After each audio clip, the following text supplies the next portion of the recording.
Hi, hello. Hi, I'm here. Hi, everybody. Hi, Navjack, Big Bear's Cave, Scratching Away, Fort 90, Lochno, Krungo I saw here, Casey, Polo Cat, Ray, Lucky, Funk Uncle, Noisette. I think that's Cambertian, Arnold. I think that's everyone. Thank you, Sikapan, for the follow. I've got a new emote. I'm gonna post the emote in chat. I don't know if you've seen it, but I got a zap. I also have a new redeem, so enjoy that. And I've got a new bad drink to drink. Hey, nobody, welcome. So I don't know if it's bad. So first of all, got to bring her out. Thank you, Mariah Carey. Thank you so for the inspiration. So HEB. My life is nothing but pain. Thank you. That's me drinking this. Did that even? I hope y'all heard that. My life is nothing but pain. So HEB is discontinuing all their electrolyte drinks. Their electrolyte drinks all say like for when you're outside in the Texas heat. So this is the one I'm drinking. These originally were like over $2 each, but they were selling them for 98 cents. So let's okay, let's take a sip. This is coconut limeade. Again, it does look like shampoo.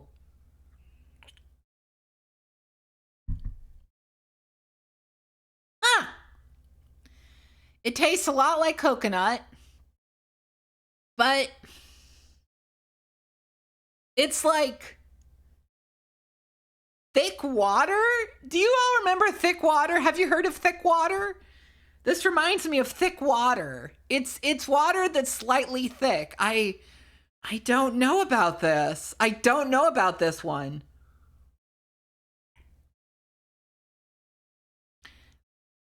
Oh.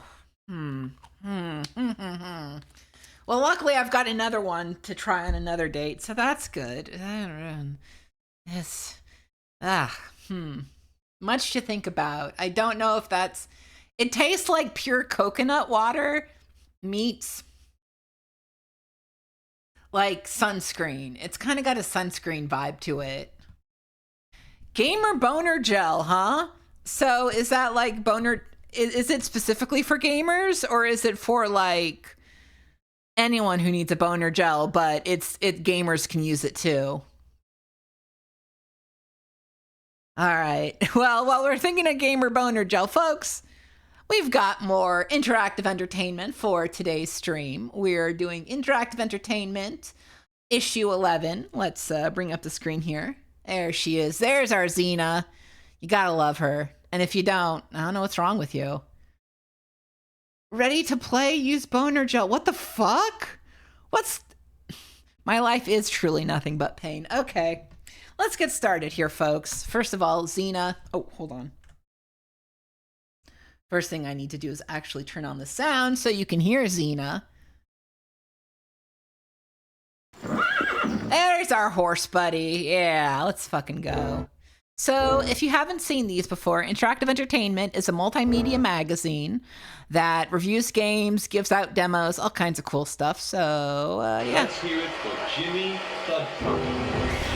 This month in IE, Mr. Rocky Horror himself, Tim Curry, comes to the PC and interplays Frankenstein. On the strategy front, we interview Microprose software designer David Etheridge about their upcoming mega smash Magic the Gathering. In our interactive video interview, we grill Legend Entertainment's Bob Bates about how he got into the gaming business. And we take an early look at Sony's new PlayStation. Ooh, the PlayStation. Look at how high def he is. Look, Tim Curry's just towering over interactive entertainment. I love it. I love it. So first thing we need to do is, of course, letters to the editor. Oh boy, I'm going to have to take a sip of drink for this. This may be 98 cents down the drain.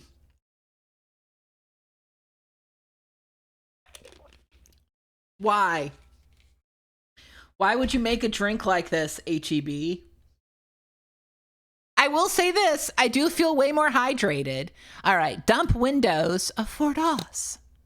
I Dear IE, I have a real problem with the fact that interactive entertainment uses a Windows front end to run.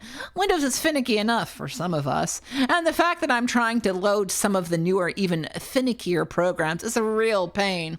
Sometimes I can't even get the programs that I want to run. Yes, I realize that many of the new programs are running through Windows, but oddly enough, most of the programs I run do not. There had to be an easier way for you to get the programs to us. For this reason, I am asking for a refund of the remainder of my subscription to interactive entertainment. If that is not possible, I guess I understand. I just had to, because I have problems every time a new issue shows up, I just had to ask. Please let me know. Thanks. Hey, Dark Max. Hey, Bob. Hey, Juan. Welcome. Hey, Professor Bad Vibes. Welcome, welcome. I'm sorry you're having difficulties. Have you tried calling our tech support line at 802-767-9145? We've had a couple of people complaining that IE doesn't run under DOS. Unfortunately, because of the complexity of doing multimedia in DOS, it just isn't possible. In order to do IE in DOS, we'd have to create drivers for all the video and sound cards our customers, just like all the game companies do. Doubtless, this would increase our technical support needs to the point where it would be cost prohibitive to sell IE for DOS. Now, on the bright side, however, IE should support both the Mac and OS2 by the end of 95, so if you're thinking of switching to one of those operating systems, you can still view IE. I hope you'll give us a call and let us try to fix whatever problems you're having, and I hope you'll stick up with us for future episodes. More shareware, more demos.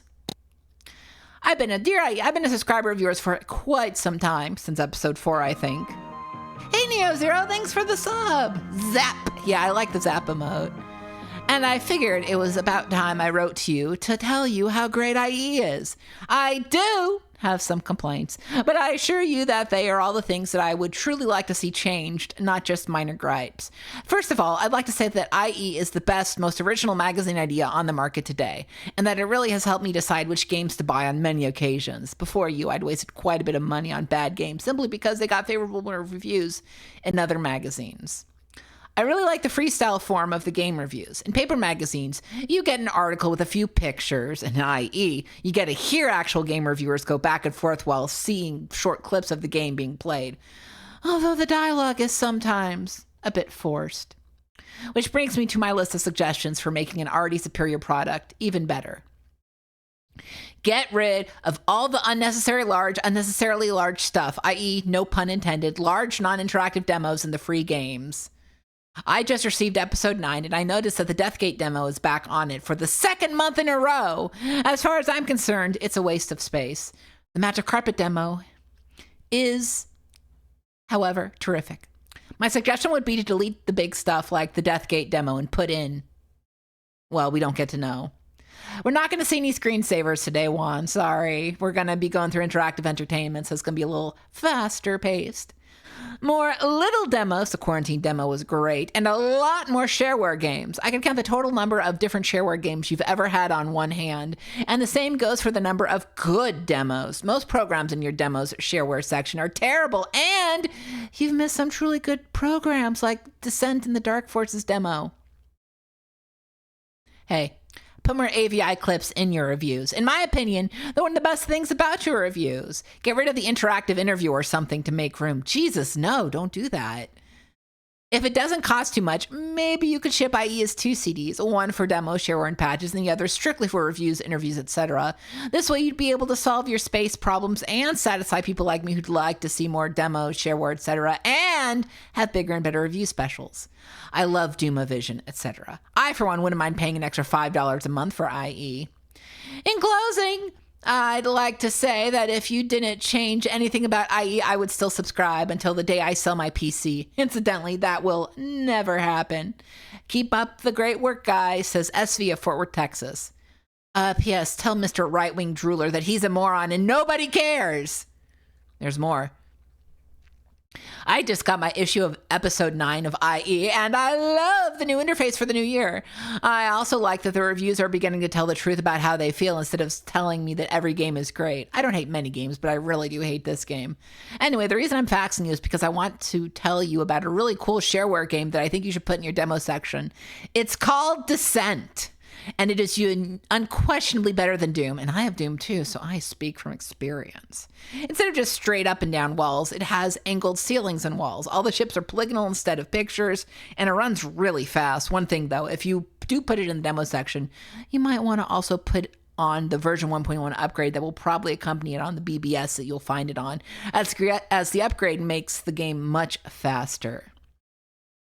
Also, the light shading is really great. As you shoot off a flare, you can see the light effects changing as it goes away from you. And it can play up to 8 players networked instead of 4 like in Doom.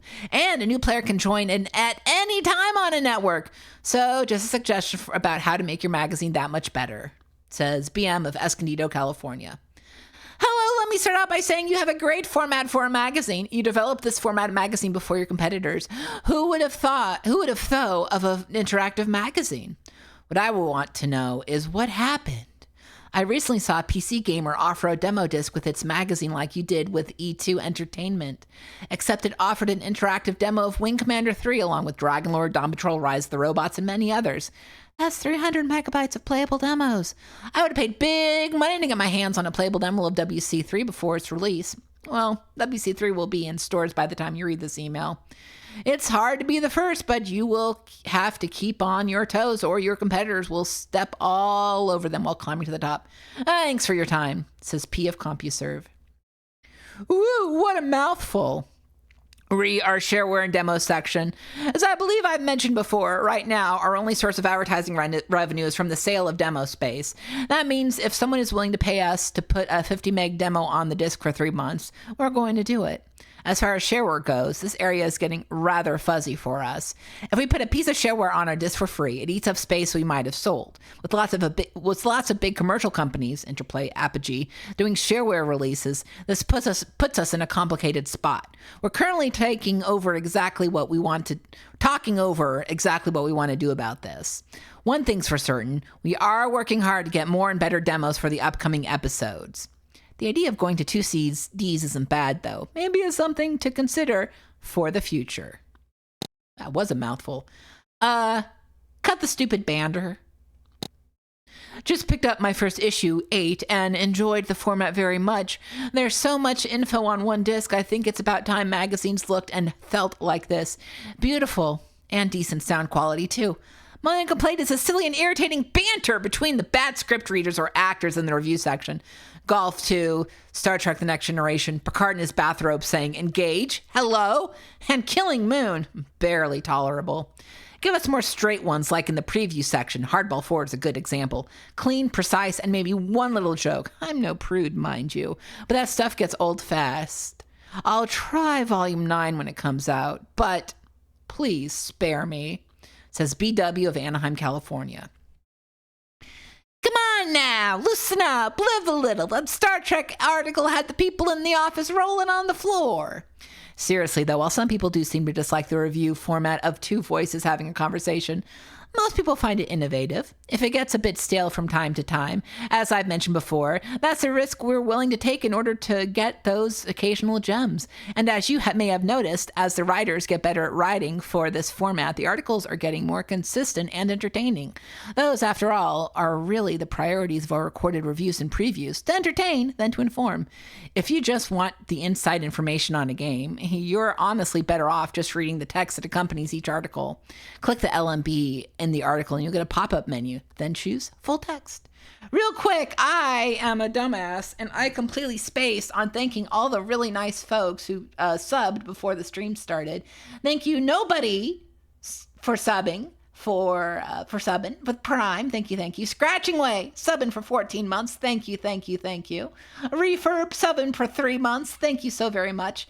And Kemp Bertine with a 4-month resub. It's my birthday today, spending it the best way I can, watching Alex. Aw, thank you. Appreciate that. All right, and Krungo Kong. Krungo with a good 14-month resub. Reminded me before the stream started that I fucked up, and I fixed it, so don't worry about that. All right, thank you everybody for subbing. Sorry I missed that. It's the drink. The drink is so slimy. The slimy drink got in my brain and fucked me up. So, how about that flip case? Hi, I just got my first interactive entertainment by mail. I find it very good, but I'm not at all happy with the packaging. This time it arrived in good shape. But what about the next time? The way the mail is handled, I won't be surprised if I receive 2 CDs. Grin. So, can you please do something about it? Maybe send it in a normal CD box, says E. Van H. of CompuServe. Okay, I just want to make sure there are no other letters there. You'll be pleased to know that we are now including the packaging that IE comes with in the stores. If you haven't seen it, this is a flip case, kind of like a jewel case, only made of sturdy cardboard instead of brittle plastic. Sierra uses them for most of their CD-ROM games these days. Enough people complained and said that they would be willing to pay extra to receive the flip case, so we decided it was time to make the change. Aside from the obvious ramifications, this should help us get our subs out quicker. Our sub guy merely has to slap an address label on the thing, rather than taking the disc off the spindle and inserting it by hand. Very time consuming. And should help protect the disc in transit so we get fewer discs damaged in the mail. The downside is that our sub price has gone up to cover the cost and postage of the flip case. US subs will now be $79 for 12 issues, but again, this includes the case. Hey, Seraphis Kane, welcome. And yeah, G means grin. It's a classic internet isms. Hey, why is my subscription late? Dear I really love your magazine. I think it kicks butt on any other magazine, CD or print. Oh shit, Syncoplay, thank you for gifting a sub to Salem. Thank you. I have a question, or maybe a complaint. I seem to be receiving my subscription well after they arrive in the software stores. I am a subscriber to a couple of other computer gaming magazines, and I always receive them well before they arrive in the software stores. Why am I not getting the same benefits from your magazine? I feel that if you can ship them in mass to the stores, I should be receiving mine at least at the same time. Please let me know what is happening. And I'll say it again. This is the best computer gaming magazine anywhere. Thanks. Continue the great job. SKC via CompuServe. Thanks for the kind words. Now, if you're getting your sub dramatically late, then there's a problem. You should be getting them about the same time as the stores, or maybe a day or two later. If you live on the West Coast, it could be taking a little longer since we mail them from Vermont, but it shouldn't be a delay of weeks. For example, you should have gotten episode 10 during the last week of February if it was a little late. If this wasn't the case, please drop me some additional email and let me know so I can look into the problem. Says TK. All right, and those are the letters to the editor. Good stuff. Thank you, no problems. Hey, slaps you around with a large strut. Are we all talking about old internetisms? Good. Yeah, Suxors. Suxors is a classic. All right, let's see the patches. All patches and upgrades are supplied as is without warranty of any kind, either expressed or implied. The entire risk as to the result of any performance of any program is assumed by you. Got it, ma'am. We got Dune 2, I should say, not Doom 2. We got Deathgate. We got Darklands. We got Gabriel Knight CD-ROM patch. Sick. We got Mega Race. Hey, we got for you Mega Race freaks. Got a lot here. UFO, Enemy Unknown, classic. You've got the Russian six-pack. Is that good? All right, let's go to the Let's go to the news, I should say. A Japanese company Vic which is a Tokai! veteran of the video game industry, is entering the multimedia interactive software market. The company will release 6 PC CD-ROM titles under the new brand name Nova Spring in the first half of this year. Virtuoso, which features a rock and roll guitarist who enters a virtual world and must shoot his way to freedom. Alien Virus, an adventure title set on a space station. Extractors, where you must determine why 25 huge chunks of land have been pulled up into the sky. The Scroll, an adventure set in the 1920s in Egypt. Silverlode, a vampire adventure set in the Old West. And Deadline, a strategy title which features a hostage rescue team battling a group of terrorists. Okay. Seventh Level has signed an agreement with author Raymond E. Feist to produce the sequel to the best-selling Betrayal at Krondor, published in 1993 by Dynamics. Feist is the creator of the Yeah, Rift War Virtuoso novel is series the only one of and those is one I've of the played, and that's co-authors of not the original good. Krondor game. Under the agreement, Seventh Level acquired exclusive rights to produce computer and video games based on the Rift War saga. It's been 2 years since the last release of a Tony La Russa baseball title. Stormfront Studios and Electronic Arts are stepping in to fill that gap by announcing the spring release of Tony La Russa Baseball 3. Designed with the help of the veteran Oakland A's manager, La Russa 3 will utilize the CD-ROM format to feature high-res graphics, 3D models, photographs, digitized speech, music, and video. Virtual Vegas Volume 1 Blackjack is the first in a planned series of CD-ROM titles that Virtual Vegas has designed with Creative Labs. In Volume 1, the player All can play right, I blackjack gotta at say, 3 this looks different like tables. shit. You can also play the game through the company's internet link. Electronet. Eventually, Virtual Vegas hopes to work with the gaming industry to use their games to provide home-based gambling. Domark Software recently announced that it has reached a multi-product North American distribution deal with the 3DO company. The first 3DO release in the deal by Domark will be Flying Nightmares, a combination flight simulator military Yeah, strategy now we're game featuring the Marine gambling. Harrier jump jet. Following Flying Nightmares will be Absolute Zero, which Domark is calling the first science fiction simulator for the 3DO system. If you can't remember the 60s, and if you were really there, you shouldn't be able to, Compton's New Media is distributing a CD-ROM title developed by Rockument Incorporated called Hate Ashbury in the 60s. Featuring the Grateful Dead, this title will feature a collection of images, text, graphics, animation, video clips, narration, and music This from the did end up 60s. coming out, I Sega think. has released Space Harrier for the 32X platform, and it's a pixel-perfect adaptation of the arcade classic. As you travel through numerous lands in Fantasy World using a jetpack, you have to dodge obstacles while using your laser to destroy incoming energy shots and enemies. Sega is selling the game for about $20 less than most 32X titles, and at that price, it's a steal. At the Winter Consumer Electronics Show, 3DO announced a slew of new titles due to be pressed in 1995. The marquee-level titles include the computer hits Wing Commander 3, Siberia, 11th Hour, Flying Nightmares, Myst, and Doom. All these titles will be making their way to 3DO in the near future, and you can bet that IE will be right on top of their releases.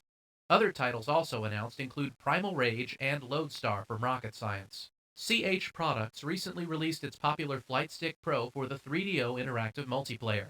The joystick includes 3 fire buttons, a trigger, and a 4-way coolie hat switch to control weapons, radar, and viewing functions.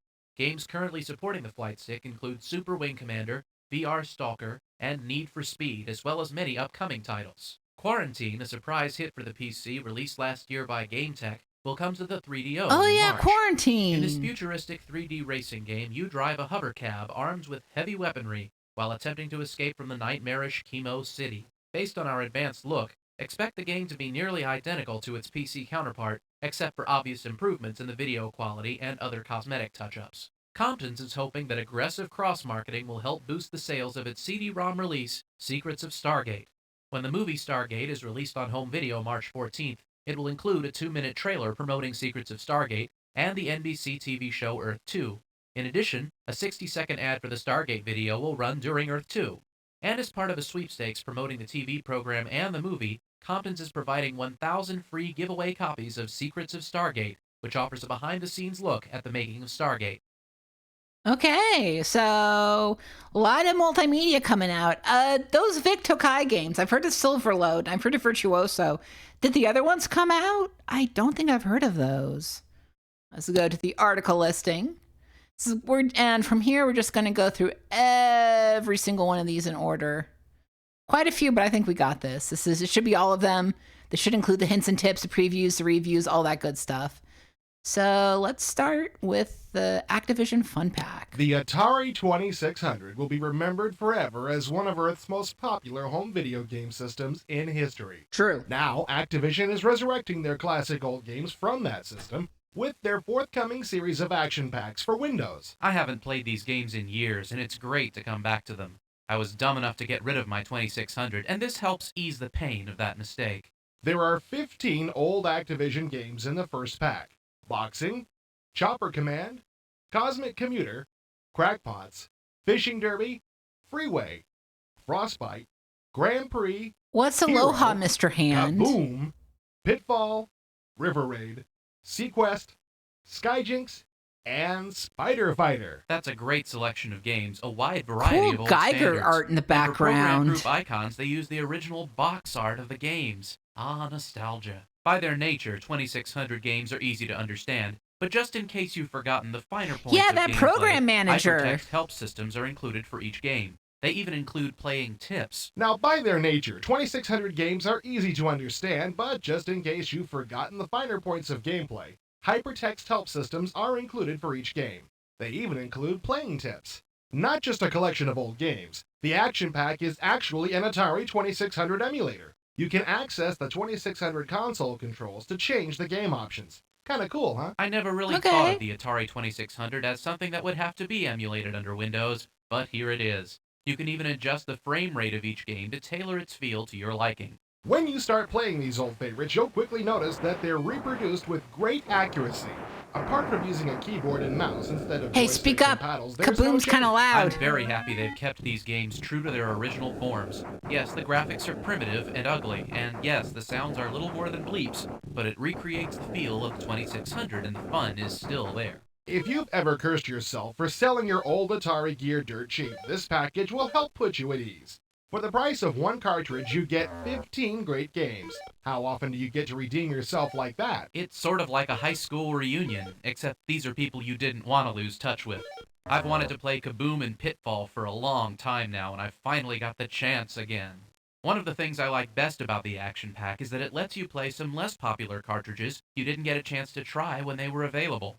I never even heard of Frostbite. Yeah, and it's Frostbite, great. classic. And you don't feel bad if you get a game you don't like. Cosmic Commuter doesn't do much for me, but I was surprised that I actually like Fishing Derby now that I've tried it. I never would have paid $35 for it, but it's good. If you've ever owned, played, or even saw an Atari 2600, there should be something here to appeal to you. These old games had to be good because they couldn't be pretty, and they're as much fun today as they were 12 years ago. About all that's missing is that crappy switch box that made your reception look like hell. For nostalgia freaks and Windows gamers, it's hard to top a value like this. With products like this, the 2600 will never truly die. Okay, nostalgia freaks, but what are the pros? They play just like the old 2600 cards. The graphics are blocky and the sounds are bleepy. There's also a good variety of games included. And the cons? They play just like the old 2600 cards. The graphics are blocky and the sounds are bleepy. The fact that these games were popular 12 years ago is bound to make some of us feel old. All right, so the pros and the cons are the same. We should also try Microsoft Arcade Pack for Windows. No.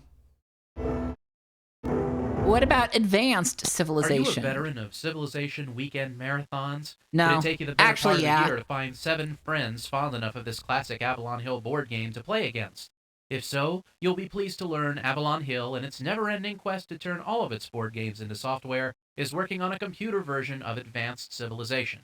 Of course, Civilization has already been done once. If you're a strategy game fan, the odds are darn good you've heard of Sid Meier's master creation. But you may not be aware of the fact that the board game is one of the inspirations for Microprose's classic title. As producer Don Greenwood explains, Advanced Civilization for the computer is a faithful recreation of a game that's hard to categorize. Civilization is sort of a war game that isn't a war game. Its claim to fame it's had is the fact that it's a conquer the world type of thing without actually doing it militarily. It's more of a economic crisis prevention type of thing than a have your armies march across the world type of situation. It's more of a economic control your resources type of game. In Advanced Civilization, you progress by building cities. You must Okay. support those cities with a sufficient population. What makes it interesting is that each land area on the map can only support a certain number of people. Once you and your neighbors have expanded, you'll find yourself in contest over the most fertile lands in order to support your many cities. In addition to managing your citizens, you must build your technology base in order to develop your society. According to Greenwood, all of this needs to be accomplished without the luxury of overrunning your opponents with your armies. This is a conscious design decision in this particular game by the original board game designer. He did not want a player to be able to, quote, conquer the world. Yeah, Every it's player literally a finite amount of phoned-in resources, interview. and within those resources, you have to constantly balance what you have to proceed up the technological ladder towards civilization, rather than just plain flat out conquering the world militarily. That's why you're given a ceiling on how many forces you can have in terms of military pieces, that sort of thing. It's a very good, very delicate balancing act, really, which makes it stand out from conventional war games. The original Civilization board game spawned a whole cottage industry of add-on sets, including additional trading cards and extended maps. The computer version of the game includes all of this additional material. While the computer version of Advanced Civilization is extremely similar to the board game, it does surpass it in one very important respect. It's a lot quicker. Greenwood, a 20-year veteran of board game design, says the software does a lot of the work for you. The biggest asset that this game has in the computer environment is it's going to be much, much faster to play than it is in the board game. The big knock on this this game as a board game was always that, one, you had to have 8 players to be able to play it, and 2, that it took forever to play. So it was very difficult to get a complete 8-player or 7-player game of this done in one evening, or even in a weekend. It was quite an enterprise to get the game played from start to finish. And the computer version, of course, saving the game. Zepasai, welcome. Thank you for the bits. Done in the evening. The release of the game will include an option for modem play. Design work on Advanced Civilization is proceeding at a rapid pace, and it should be in your local software store sometime in April. Okay, we should get excited for Advanced Civilization. Next up is the all Baldies. You fans of the cute and weird, forget lemmings, forget goblins. The Baldies are coming, and they're taking over the turf. Game Tech and Baldies Creative taking Edge have over. combined elements from some of the most addictive games around into a potent and hilarious mixture. As you've probably guessed, these are the Baldies in question. Hi. The name is sort Hi, of Baldies. self-explanatory now, isn't it? I'm one of the Interestingly, Baldies there now. are no female Baldies. So how do they reproduce? They just do. And boy, do they. The player has godlike control over these little weirdlings, and in the blink of an eye can cause them to reconsider their career choice. Zap they go from carpentry to science to the military. Or they may just sit around and watch the tube.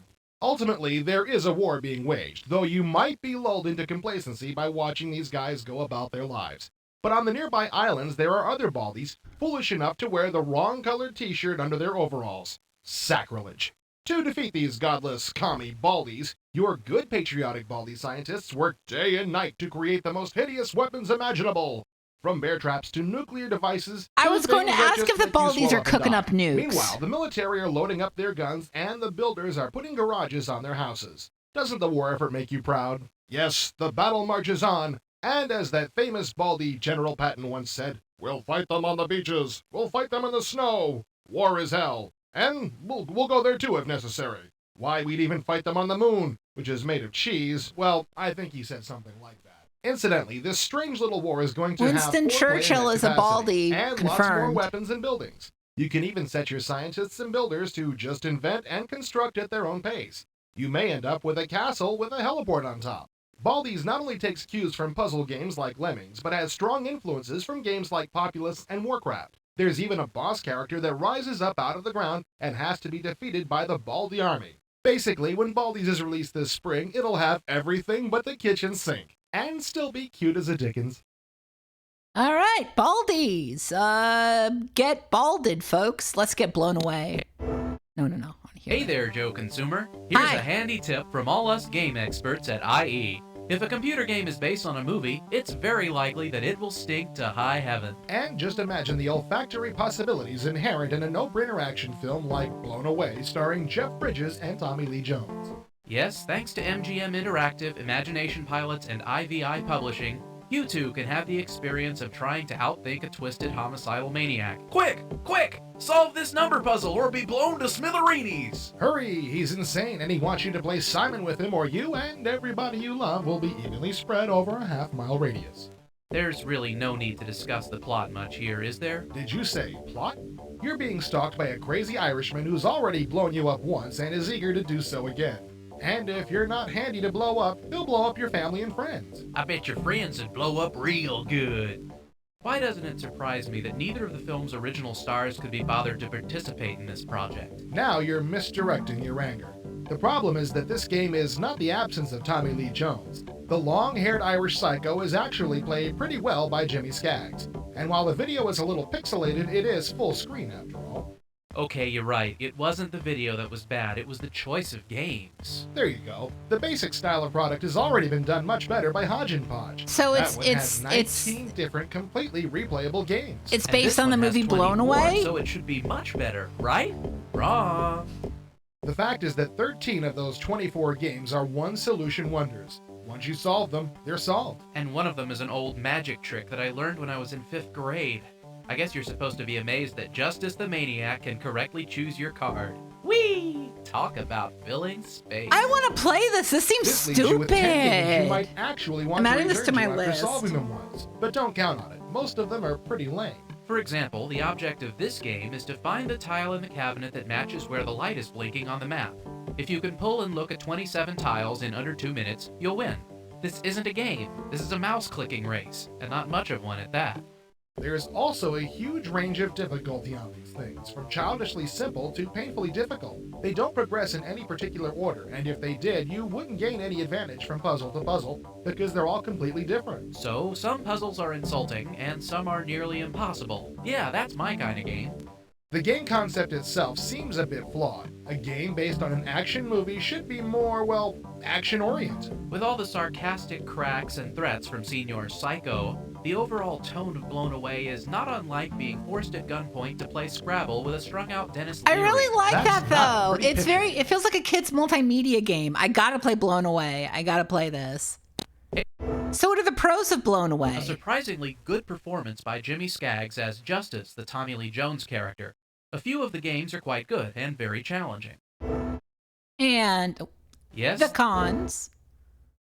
so much of this CD seems to be filler material to make it worth putting on a CD in the first place. A few good ideas, but not nearly enough to make this worth the price. We should also try Hodge and Podge and the Russian six-pack. I've seen a lot about the Russian six-pack. Chad, what the fuck is the Russian six-pack? Now it's time for Conquest of the New World. Interplay is preparing a new game for strategy fans. Conquest of the New World is an empire-building game that will present players with the challenge of establishing a successful European colony in the Americas. We talked with lead designer Vince Nardo, who filled us in on this upcoming game from the same design Nardo? team that brought us Castles 1 and 2. Conquest of the New World will feature the required solitaire play, as well as 2-player modem games and up to 5-player games via network or play-by-mail. The entire game will be rendered in 3D graphics, giving the game a look similar to Populous or SimCity 2000, but with a realistic look for the historical period. You can play in a real-world map or generate a random one and set parameters like the amount of mountains and water. You play as one of 5 European nations: England, France, Spain, Portugal, and Holland. Each country has its own advantage. England has an advantage in colony building, Spain has a strong military, France is better at dealing with the natives, Holland profits greatly from trade, and Portugal gains the most from discovery. This lets the gamer play a game that is specifically tailored to his playing style.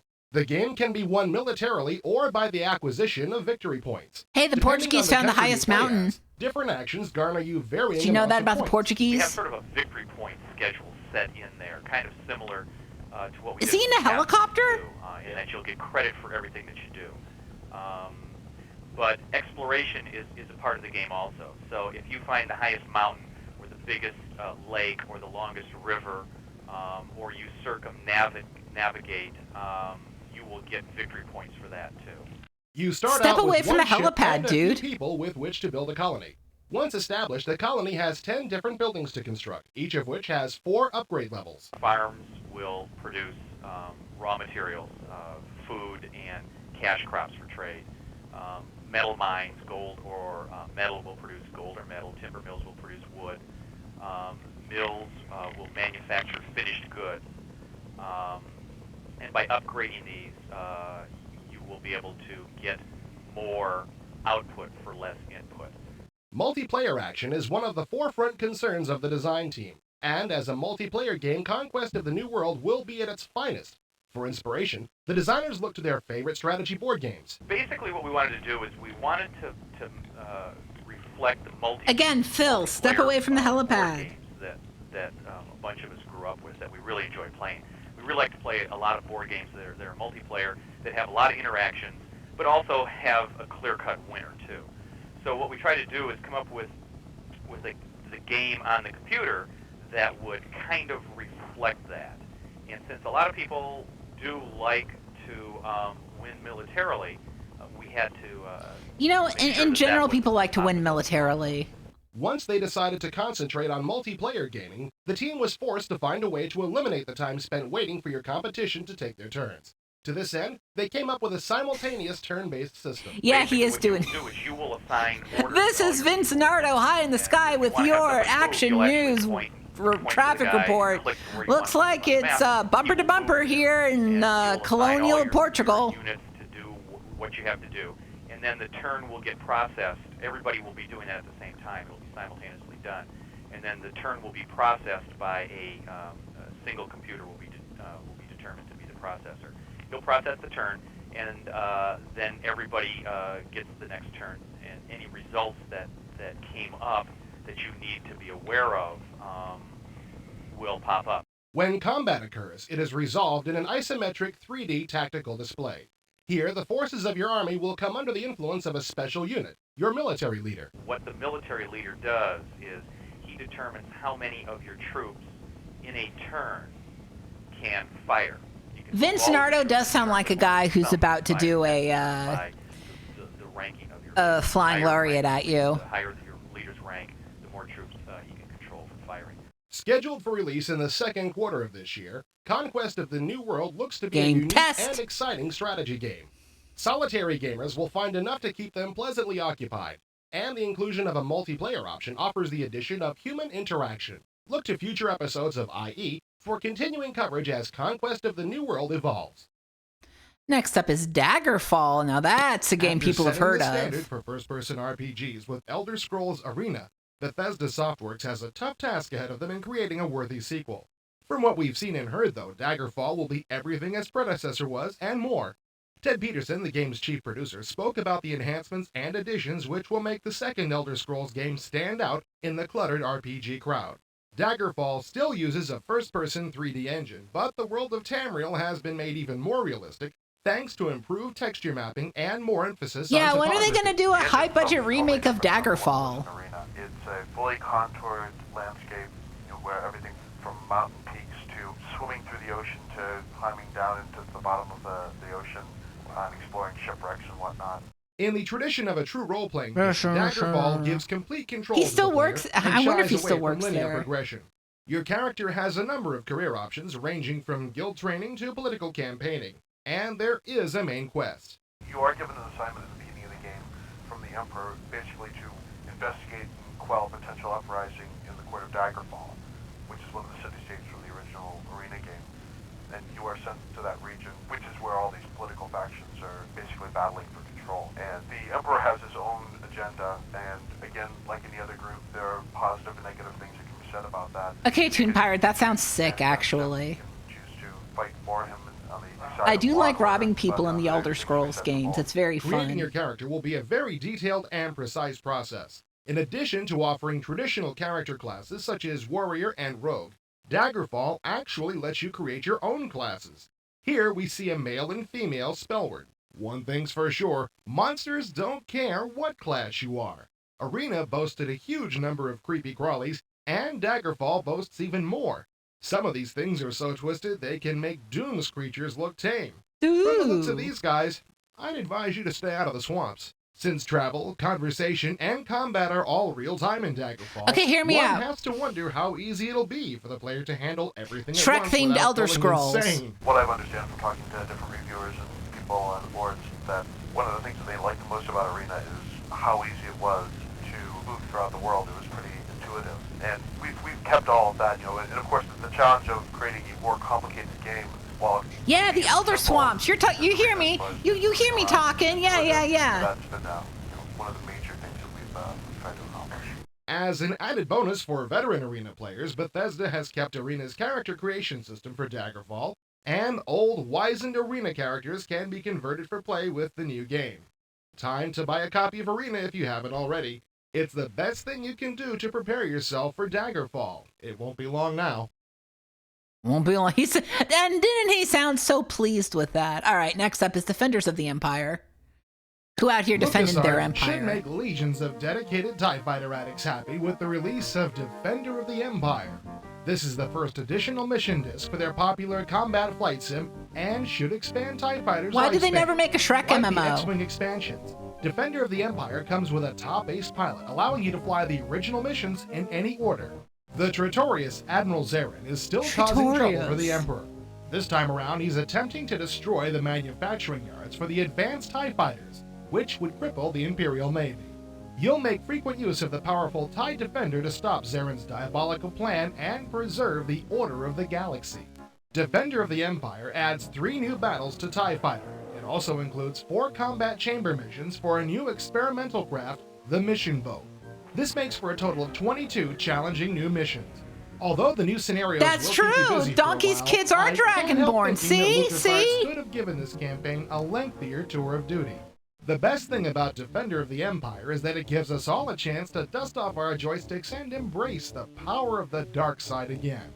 TIE Fighter is a great game, and the longer LucasArts supports it, the better.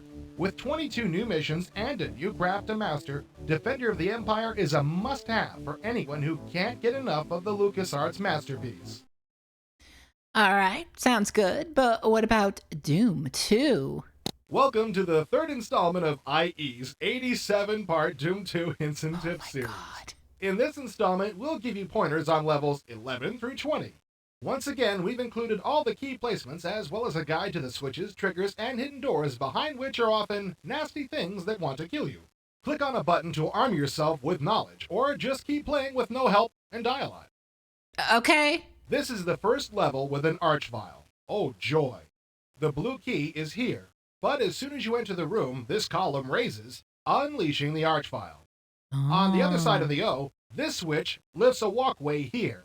Another switch raises a platform here, allowing you to get the red key. This barricade opens when approached, and there's a secret door behind it. This switch lowers a platform with a rocket launcher on it. Another switch over here lowers a platform here. All right, what about the factory? This is a fairly simple level. There is one teleporter which will bring you here. The blue key is here, the red key is here, and the yellow key is here. To get to the exit, you must trigger all 5 switches here to open the secret passage to the exit. All right, and downtown? Here's another relatively simple one. You'll find the blue key here, along with a teleporter that takes you here. There's another teleporter here, which brings you here. The red key is found here. Finally, the yellow key is over here. Oh, they don't like the city levels? I wonder why. They only seem a little bit asshole-ish. This would be easy if it wasn't for the monsters. The Fucking red monsters. Key is here, They're always and the making door games opens too by the hard. switch, which opens its color-coded barricade. The blue key is here, but its corresponding door is way over here. If you're still alive, it's time to leave. Now we go to the industrial zone with Chat, your favorite industrial artist. Okay, now it's time for a little more involving level. There's a teleporter here, which takes you over here. Another teleporter here takes you to this room, where another teleporter waits to send you here. This switch is the call button for yonder platform. A teleporter here brings you over here. This switch lowers a platform here. Another switch does the same for this platform. There is a secret door here, with a nasty surprise behind it. There's another secret door here, behind which is the yellow key. Walking in raises a switch from the floor, which raises a secret stairway here. This switch opens a secret door here. The switch here opens a secret door here, with the blue key behind it. And in the suburbs, Here's another structurally simple level with some nasty monsters. The blue key the nasty monsters should be Mormons who are into MLMs. The curse of the suburbs. The spacebar causes this platform to lower, and it raises this L-shaped wall. Monsters try to releasing get lots you of to imps join for their you to play with. downline. All right, sorry I talked over you, Mr. Suburbs. I just got very excited about the idea of a cacodemon trying to get me to buy shakes. Anyways, next up, tenements. Welcome to one of the busiest levels in the entire game. The red key is located here, but stepping onto the walkway causes a hidden door to open and release cacodemons. Flipping this switch will reveal an elevator pad here. The switch here opens a secret door just to the west. Another switch opens a door here. Another secret door is found here. This switch lowers the platform here. Yet another switch raises a walkway here.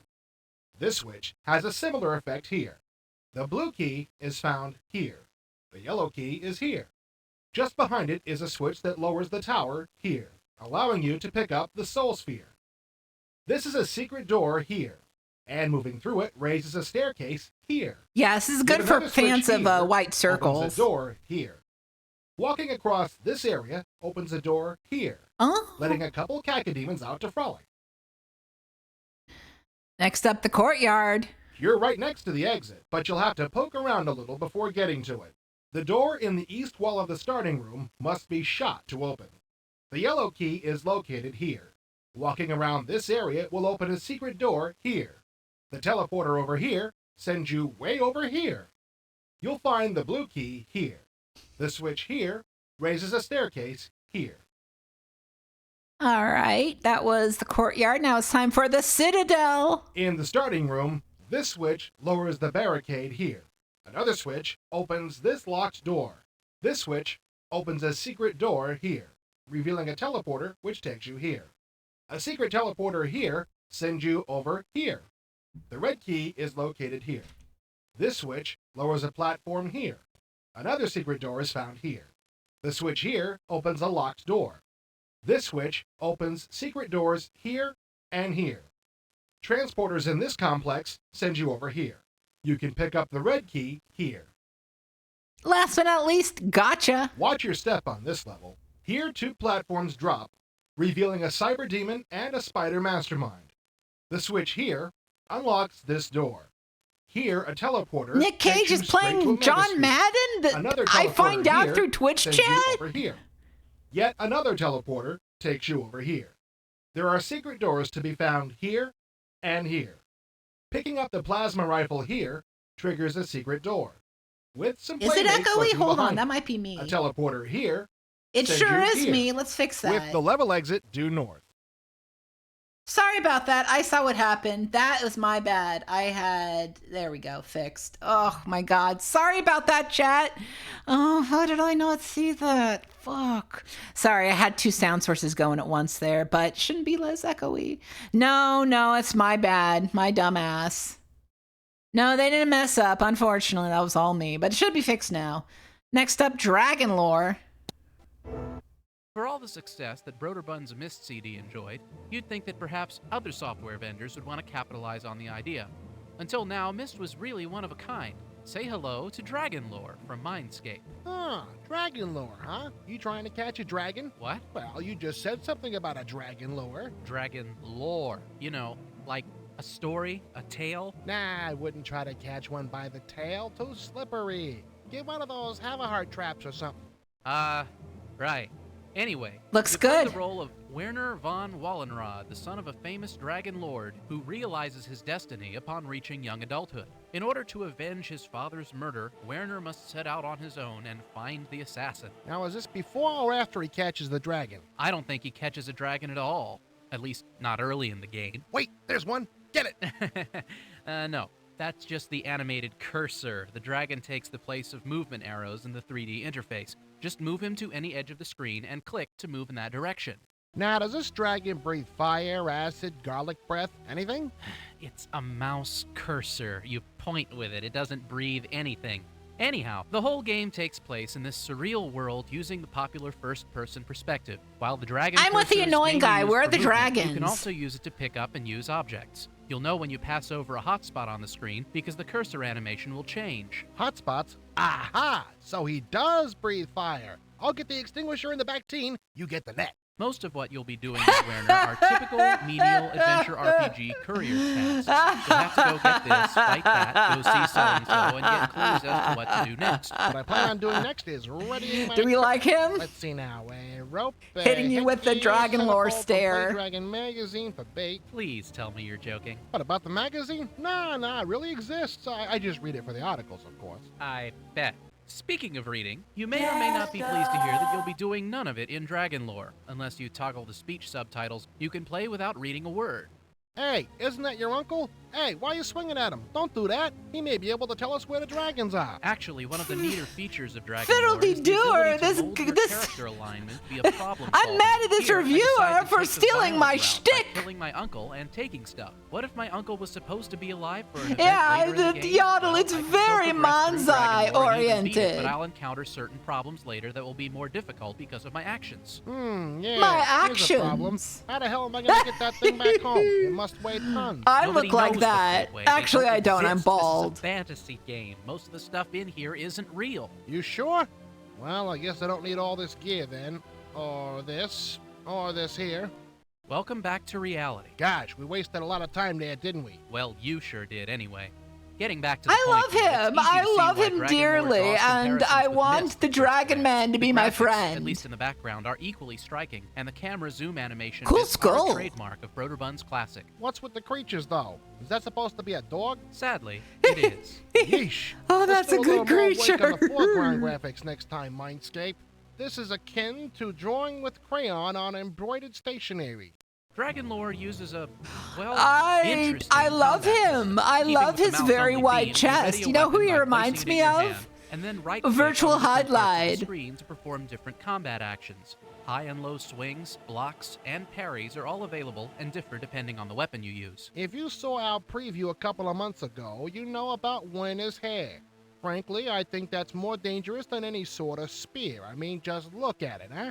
While Dragon Lore may not I seem do like a love the traditional mullets. RPG, I because should it's play not. this You have way game. too I much love control over ugly men Werner with to mullets. They're classify it so as an adventure good. game. Werner can be molded Old and refined to suit your old tastes. Make him violent and polygonal disloyal, mullets or the too. ultimate good guy. Perfect. Everything about him is up to you. I wish everything else about the rest of the game was up to me, too. There's not enough to do. Yeah, the character and the story are great, but walking, fighting, talking can get pretty tiring, especially when it's all done from one screen. Dragon Lore's a good idea, but it needs refining. I hope they make a sequel. I should play it. I love the Dragon Lore man. Hold on. These No, days, I didn't mean for Frankenstein. I have to go back. I have to go back and see the pros and the cons.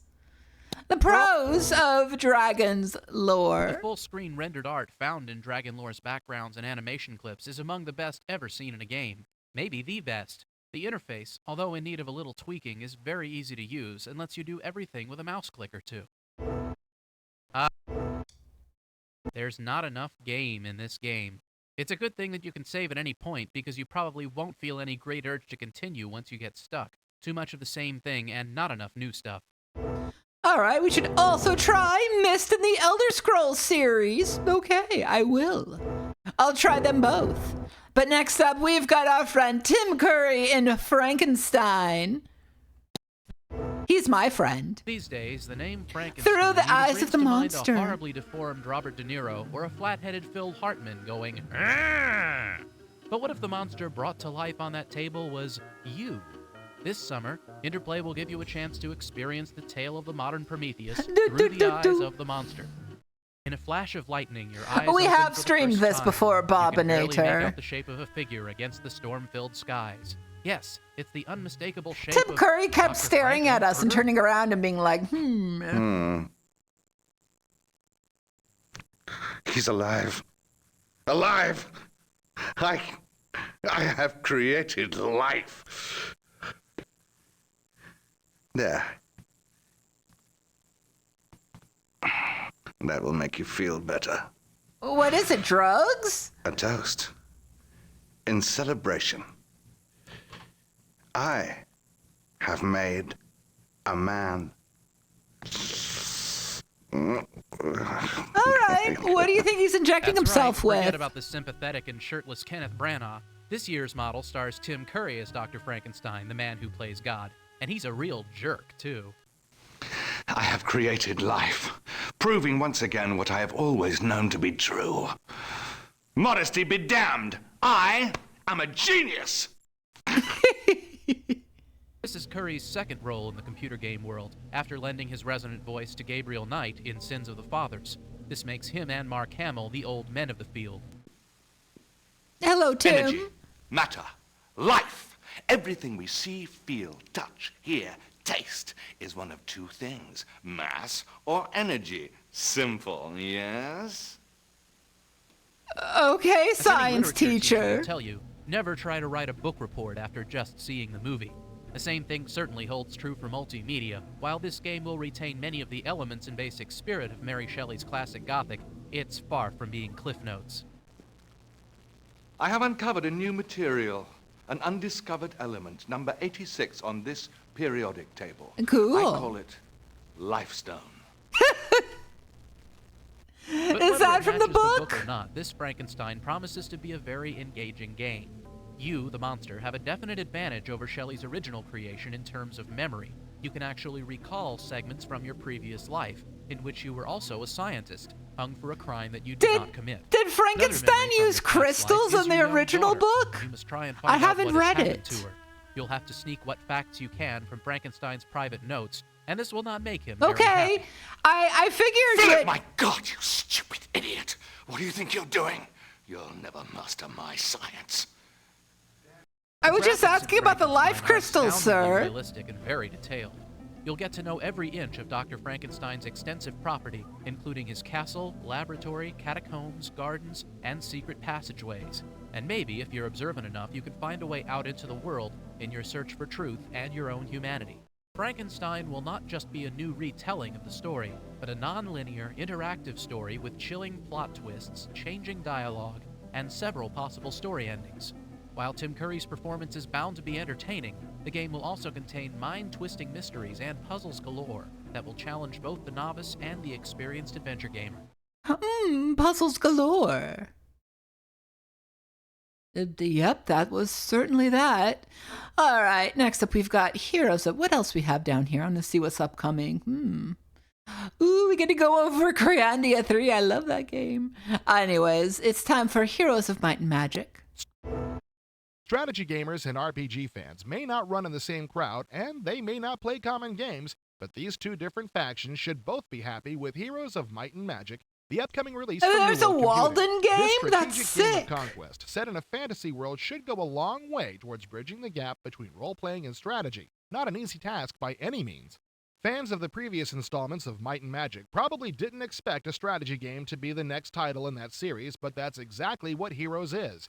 In this game, you vie for land and valuable resources as you struggle towards Nervous, the goal of thank world you so domination. much for In the your way are raid. three computer-controlled opponents with Fiddle-dee similar service. aspirations We're and here values for the streaming with ones you love. Nervous. At the Is core that of the game normal? are the Can I say heroes. that? The heroes are the heart of your army, and you must hire them to gain their services. Once adequately bought, you can use heroes to assemble your armies of both men and monsters, as well as gather valuable materials for the war. There will be over 24 different monster types, all hailing from the Might and Magic world.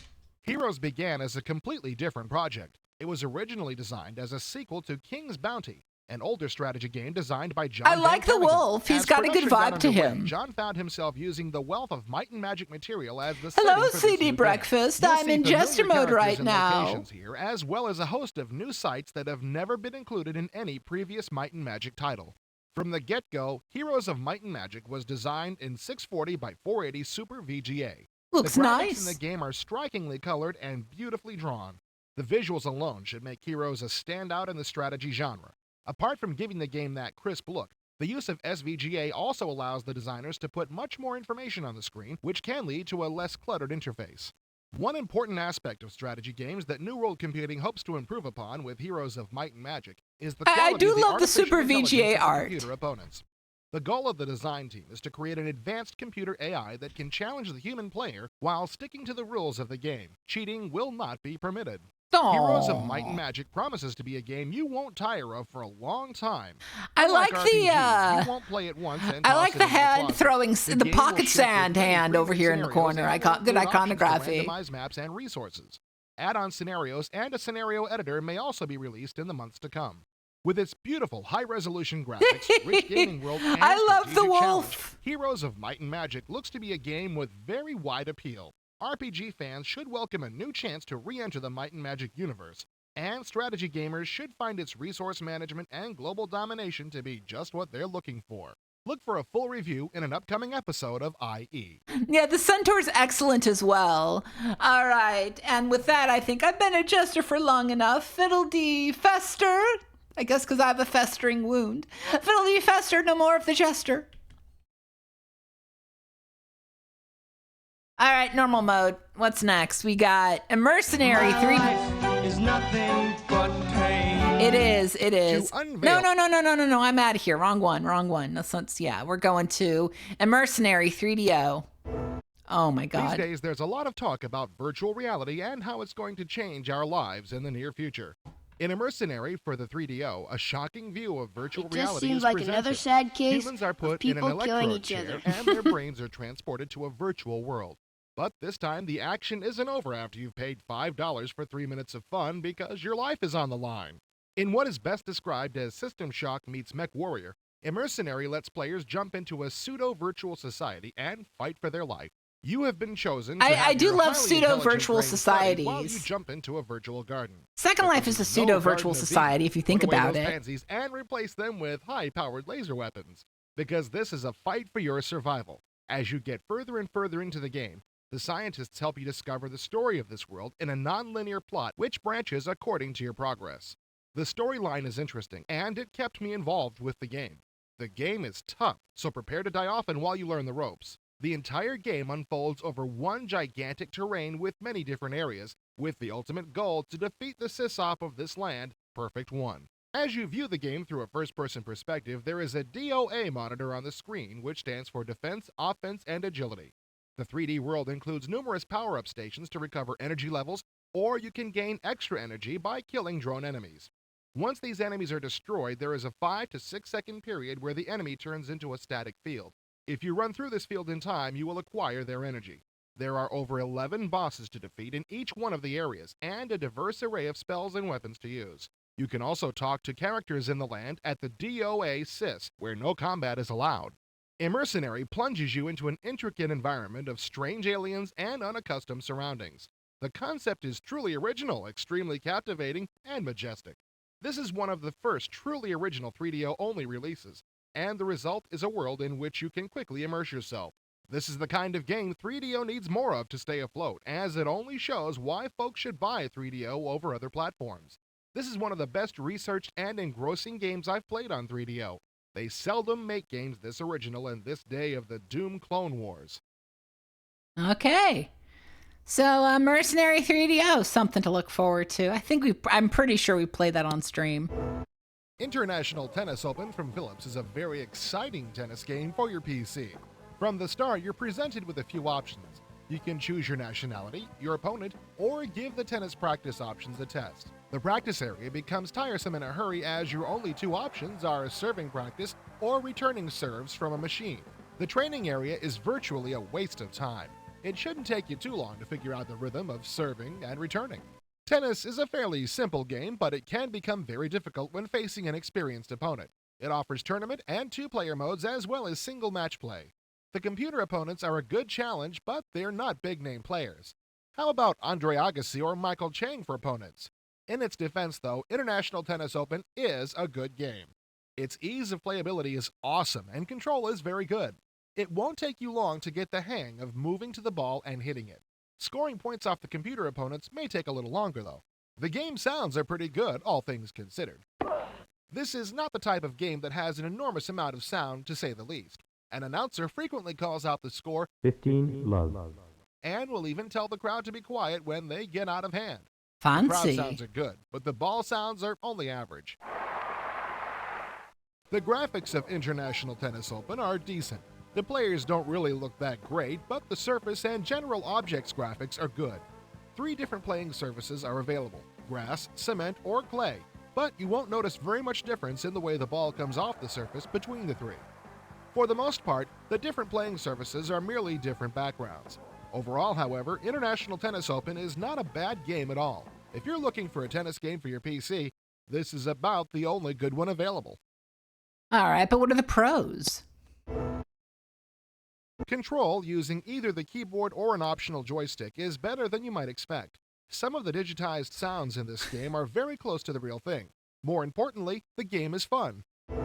These are some damning with faint praise pros, like, the controls aren't that bad, guys! I really would have liked to be able to play against the top players in the world, but you have 4 to choose from that aren't really big names.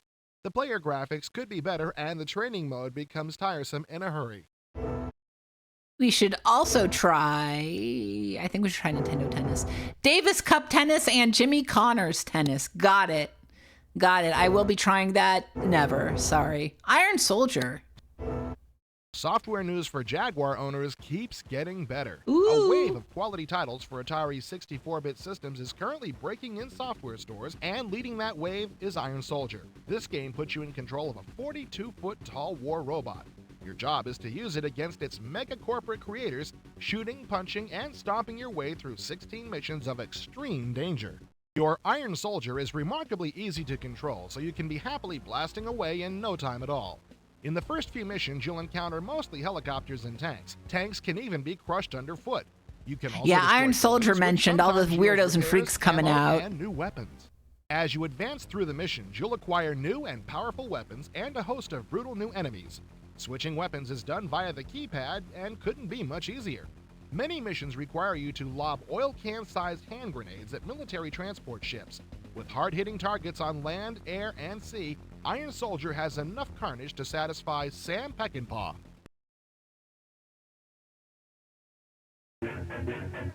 The Jaguar needs Sam strong games that Peckinpah offer reference, lots of huh? action and a good amount of game time. It needs more games like Iron Soldier. This is an instantly likable game and a first-person blast fest of epic proportions. The graphics are good, the sounds are terrific, and the action simply does not let up. If you're a Jaguar owner, put Iron Soldier on the top of your list. If you're not, it's time to take a second look. At the Jaguar? No, thank you. The pros? The sounds and music are great, and the animation is very smooth. The game is very easy to learn, and the controls are simple and intuitive. The action is fast-paced and relentless, and the 16 missions offer a good challenge. And the cons? None of the polygons in the games are shaded or textured, giving many objects an unrealistic Unshaded look. polygons! The scenarios are divided into 4 groups of 4, and you can only save your game after you complete an entire group. Oh, boo. We should also try Metalhead 32X, Mech Warrior, and Earth Siege. I will not siege the Earth, thank you. Jewels of the Oracle. Jewels of the Oracles from Discus and Eloy Productions sends the players back in time thousands of years to rediscover a civilization where knowledge is revered over physical and military power, and the ritual of adulthood revolves around a lengthy series of challenging puzzles. As That the would game suck! begins, you have just uncovered the archaeological legacy of that mysterious and ancient civilization. If You they are made led me to this do exquisite puzzles to sculptured prove I jewel, was a man? and just as you reach out to touch it, it explodes into its Fuck. component parts. In order to regain this historic treasure, you must become the first person in thousands of years to complete the puzzle ritual. You are not alone in this trial. The mysterious oracle travels with you everywhere, but like most oracles, it will only offer you the most cryptic comments as hints. Do not display strategy with spirituality. Your spiritual self must be your strategic self. The visuals are painstakingly Okay. rendered with an eye toward authenticity. Instead of having, this absolutely shiny, glossy His name is Cortland Shakespeare. Holy shit. in this room, the way, I wanted to make it look really worn and chipped and broken and scratched and wrecked. Because, the whole premise of this particular game is that it's about somewhere between 5 and 7,000 BC. All of the game devices and puzzles are located around a central well room. As far back as you can go in recorded history, that is. Hey, Quinn. There's always being This is Cortland Shakespeare. there, a Great human, name. Somebody who has the special knowledge of something beyond normal experience. And for some reason that has always been associated with secret wells. So, that's why the game is called Jewels of the Oracle. The Oracle and the well are historically very, very accurate. Designer Cortland Shakespeare is very concerned with historical authenticity, Okay. even in this non-historical game. All the names that I use throughout the script and in the rooms and what things are called are all fairly legitimate in the sense of I've gone to ancient Indo-European languages and just done some translations.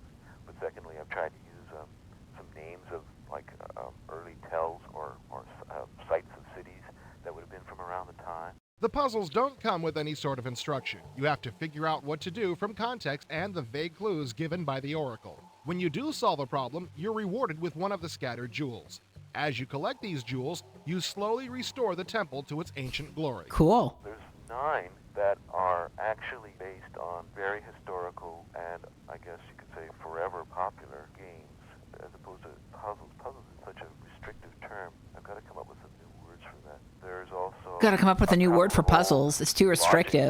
Logic or strategy, I guess I have to call them puzzles, which I've tried to adapt and turn into something that is visual, something that you can play like a toy or a device. When Jewels of the Oracle is complete, it'll have more than 30 puzzles, each one challenging, historical, and very atmospheric. Look for it on the shelves in March.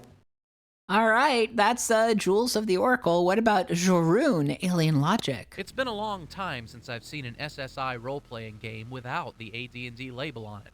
Now that TSR and SSI have parted ways, I hope we can expect to see more titles like Alien Logic. Actually, Alien Logic isn't really an RPG, at least not in the traditional sense. It's really a little bit of everything.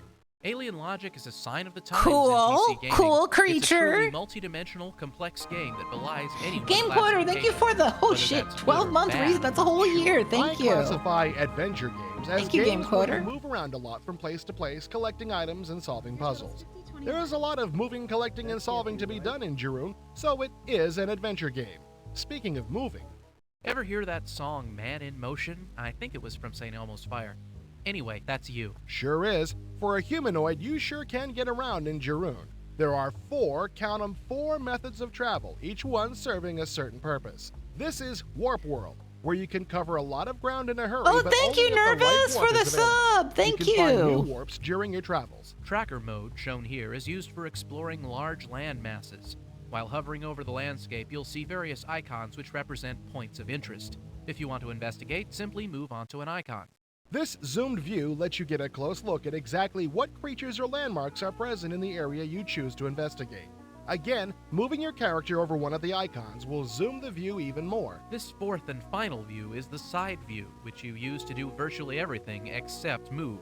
That includes saving and restoring games, which can only be done in this mode. That makes sense, I guess. You usually only restore if you die, and this is the only mode you can die in. While we're on the subject of dying, let's talk about combat. Alien Logic I uses a real-time love combat engine his unlike outfit any I've and seen the in a little- PC game for a long time. It's really Look at just his point and aura. click, but it's far from easy. While He's in like combat emitting mode, light you hold beams. shift I and love it. right-click the mouse to perform a defensive maneuver. Right-clicking alone performs an offensive maneuver. The more powerful the maneuver, the longer it takes your energy meter to recharge. Timing is key. Larger creatures will sometimes leave goodies behind.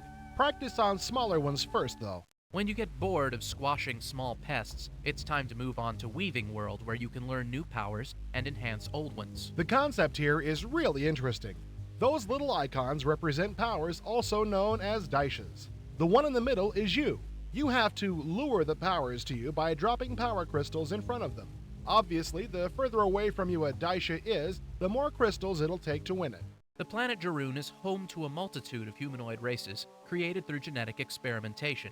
To an extent, you can do that yourself as well through a process known as biotech.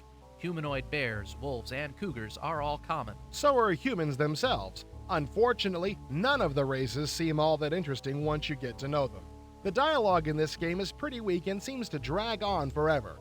After a while, I began avoiding conversations like the plague. So what's the point of all this? Well, the manual and game intro say that you're supposed to rescue your human friends from a mysterious villain known as the Red Shantha. You can ignore that, though, at least for a little while. I really can't think of a reason why any experienced gamer would dislike Joroon. It can be a bit overwhelming at times, having to use so many different functions in a real-time game. Once you get the hang of it, though, you don't want to let go. Let's see some more of this SSI. We approve. Oh, sick.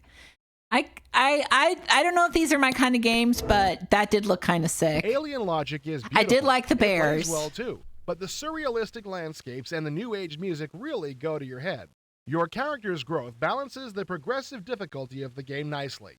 Joroon is a great role-playing world, much more evolved and complex than the fantasy hack-and-slash worlds we're all used to. And the cons? Conversations in Alien Logic don't seem realistic at all. The game uses the primitive click-on-a-question system, and the vast majority of the creatures you talk to provide little useful information.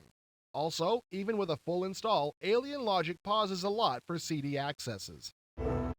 Okay, we should also try Star Control 2 and Al Qadim, which was a game I've been interested in. Let's go back to the article list and let's do... Oh, God. I'm sorry, chat. We got to do Kasumi Ninja. Apologies ahead of time. Kasumi Ninja. Jaguar owners have cause to celebrate with the release of Kasumi Ninja, the first fighting game for that system. This ultra-bloody kick-punch festival features fantastic graphics, interesting special moves, and some of the most original characters ever seen in a fighting game. If you own a Jaguar and like to beat things into a bloody mess, this one's a must-have. You'll choose between 8 characters in Kasumi Ninja. At the start of the game, you can only select the ninjas Habaki and Senzo, who have the same moves but Yeah, it's got different Angus, the farting to play as another fighter, Scotsman. you must beat the other character.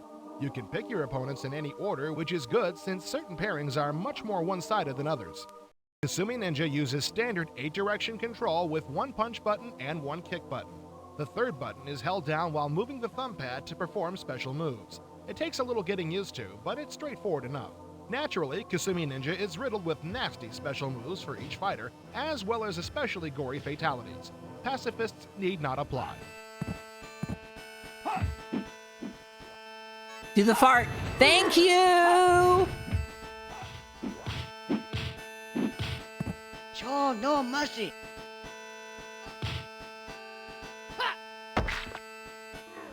Show no mercy. Yeah, the voice samples in Kasumi Ninja are not good at all. Kasumi Ninja is very good, but not flawless. The character response can be a little slow, and you can tap moves into the controller faster than the game can respond. The computer AI is also a little on the weak side. Still, there's enough to like in Kasumi Ninja to warrant this game's purchase. It's a promising start for a new genre of Jaguar games, and it'll keep you entertained for a good long time. That was way too nice to Kasumi Ninja, IMHO. The graphics and sound are great. The characters offer an unusual amount of variety, and each character actually feels different. Once you learn them, the special moves are fairly easy to pull off on a regular basis. And what are the cons? The game doesn't respond as quickly to your input as it should, and the Jaguar controller, while decent, is not an ideal controller for fighting games. The AI is also a little on the weak side. We should also try Mortal Kombat 2 and Super Street Fighter 2. Okay. All right. That's... Kasumi Ninja's not that good, guys. All right, Karandia 3. To unveil the secrets of Malcolm's revenge, click on the location that's giving you the razz. When Malcolm returns to Karandia, he is presented with a dilemma. He must choose once and for all which conscience he'll listen to, or whether he has to put up with both of them. Have no fear, neither of these choices will prevent you from winning, but you will lose the advantage of the moodometer, and there are particular things that will become more difficult with either choice. And here, if Malcolm is chosen to completely convert to good, the pirates will turn him into a mouse and lock him up with Xanthia, Dwayne, and Vince in the converted magician Jester form. Rats! If Malcolm uses his jester staff on either of the prisoners twice, the laughter will shake a nail out of the stomach. Okay, I need to do Karandia 3. And his fellow captives. To get out, Malcolm can combine the seeds and the eel together to make fertilized seeds. Put them in the door and add water to make an exit. You can choose to release the prisoners if you have both consciences, but if you still just have Gunther, you won't release them and so won't be able to get their items. Whichever conscience you choose, you need to get gems from the Isle of Cats to get the attention of the self-proclaimed King Barbecue. To get off the island, you need either the Portal Potion or the Pegasus Potion. To get either, you have to go down into the hole in the toy factory floor and somehow return to the surface without going out the town hall door. It's a little disgusting, but you can climb out the sewer pipe. To get the Pegasus Potion, you need to have released Xanthia so she can get to the cauldron. Gotta release Xanthia. If you put a toy horse in the cauldron, it will complete the potion. You can either make one with the toy making machine or possibly buy one from Herman's pawn shop. Then fill a flask and go to the Pegasus launch pad. If you were too naughty to release the prisoners, the only way off the island is with a portal potion. If Malcolm gives a squirrel to Brandywine, the dragon will be happy to supply a potion, as long as Gunther is the only conscience around. The potion must be used at the launching spiral at the arena. All right, what Malcolm about here? will not have the advantage of the Sesame Cart to give him rides this time. He must navigate the jungles alone. Love that with Sesame his machete. Cart. The map is included with this article. Malcolm must locate Fluffy the Revolutionary, who is in the same place he was before, but now he's fighting against the Fat Cats. If Malcolm has both the good and bad consciences, Fluffy will require 10 bones before giving him the cheesemaker. But if Malcolm has decided on either one conscience or the other, Fluffy will give him the cheesemaker automatically. The bones can be found in the usual way by clearing the foliage in the jungle, but you can also get them faster by going to the dog fort scene and clicking the machete where the dogs were burying the bones before. If Malcolm clicks the cheesemaker on himself, he'll make some cheese. Clicking the cheese on the mouse statue will destroy the Colossus. I do like the and make mouse jewels statue. fall to the ground. Malcolm will need to take at least one jewel back with him and should probably take them all. Go talk to Fluffy afterwards and he'll give you a magic can of cat food that will return you to Carandia. Let's get the cat The food. vain Captain Barbecue will pretend not to care that you've returned until you present him with a jewel, at which point he'll perk up dramatically. He'll be happy to accept any other gifts that Malcolm may have, like the summoning collar from Limbo. If it's not already in your inventory, look for it in the dump. Once you give this to the pirate captain, he'll happily put it on. The Fish Queen will ring her bell. I do and like all he'll the be rat whisked off to people. Limbo. The other pirates always follow their captain, so they'll disappear too. This will leave you with the problem of proving your innocence. A trial can be held with the dead King William as a witness if Malcolm can assemble the proper elements, just like in Limbo. A likeness of William can be found under Malcolm's bed, and the object that looks back in time is Marco's magic cabinet in the town hall. If Malcolm clicks one or the other, it will cause a brief preview of William's testimony, which will impress the voice of reason. The only way to gather enough people to make the seance more stable is to reopen the fish cream parlor. If Malcolm released Dwayne, he'll be able to fix the sandwich machine if left alone long enough. Otherwise, Malcolm can fix it with a crutch he can buy at Herman's pawn shop by using it as a crank to turn the machine back upright. When the machine is working, Malcolm must again locate the ingredients. To get sesame seeds, he'll have to sell something to Herman. To fish for eels, Malcolm can make a new bent nail on a string from items found in the dump. Cream can be obtained from the dairy by filling the hopper with 5 small sprouts or 2 big ones and poking a hole in the cream container with a nail when the cow comes home. Ew. When Dwayne makes his first sandwich, it will attract Raw the milk is necessary nasty. witnesses. Bring the sandwich to the voice of reason. He'll move the trial into the sandwich parlor, and that's the end of the game. Okay. Get nasty, disgusting milk in your body, and you too can win Carandia 3. All right, let's go to Little Devil. No, not live action football. Fuck. No. I said Little Devil. You are a mutt, a devil that Yeah. spends most of his time sleeping, eating, and scratching, but once a year must attend a meeting of the underworld. Once at this meeting, the devils all draw straws to see who gets to try and go through the labyrinth of chaos to the overworld to get some mystical pizza. Well, guess who wins this honor? While it's not much of a plot, a game of this caliber really doesn't need one. When I say a game of this caliber, I mean that this 30-meg monster would be shamed by most shareware games. I don't care how long it is. Anything this bad should not take up 30 megs of disk space. After your first bout with the green troll-like thing at the bridge, your main view will be this butt shot of Mutt as he runs through the passageways. The bulk of the gameplay takes place in these rooms, which ranges from ridiculously easy arcade puzzles to ridiculously hard and obnoxious fighting rooms. The control in Little Devil is annoying and the animation is far from amazing, while the music might easily drive you mad after listening for a length of time. If you hadn't guessed by now, I thought this game really sucked. I might play this game if everything didn't take so long and it took up half a meg on my hard drive, but I'll say it again, 30 megs. The graphics are bad, the music is bad, the gameplay is bad. The only good thing about this game is the variety of ways in which you can die. All right, let's check out the pros and cons on Little Devil here. The only positive thing that I can think of for this game is the many various ways in which your character Mutt can get injured. It's pretty hard. Itinerant Soldier, thank you for the 14-month resub, but this sub isn't bad. Thank you, it's good. Thank you so much, I appreciate it. The graphics are subpar, even for something a few years old. The music is extremely annoying, to say the least. And the variety of gameplay is, well, non-existent. We should also try Immortal. That's it. Don't try any other video games. When I say All right, and before I cut to break, let's check out live action football.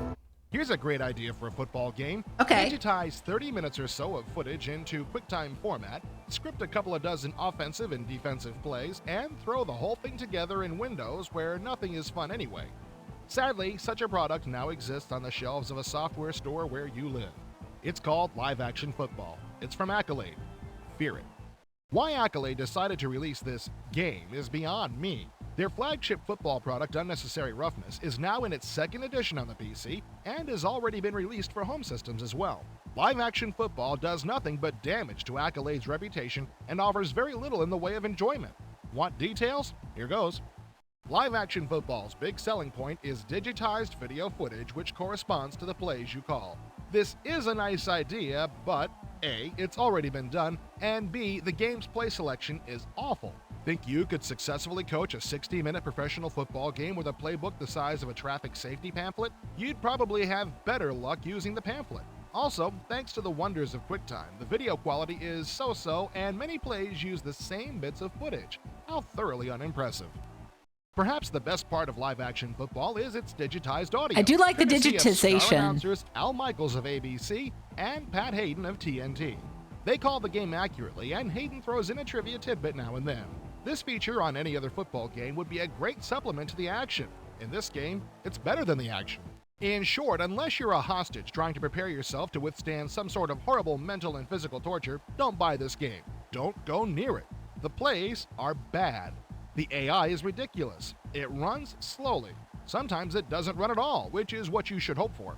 Accolade obviously thought that live-action football would be the big touchdown they've always tried for. Instead, it's a 10-yard loss on 3rd and long.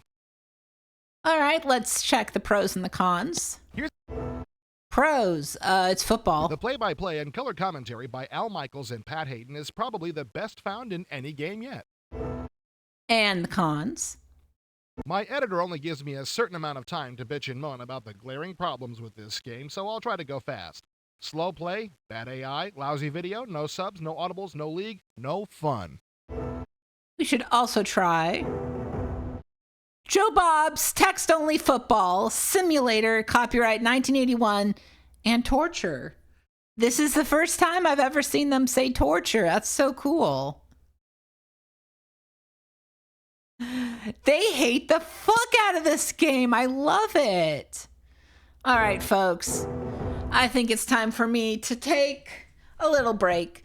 So let's go to intermission here. We've got more of your pal and mine, the Juice Man. We're finishing off the juice stuff here. We should finish it off by next week.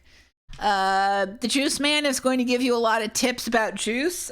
Just so you know, again, another heads up, like I did last time, it's all a bunch of shitty lies. He talks about chewing juice and other disgusting things. He's a big fat liar. Don't believe him. So, yeah, enjoy more Juice Man, and I'll see you in about 10 minutes.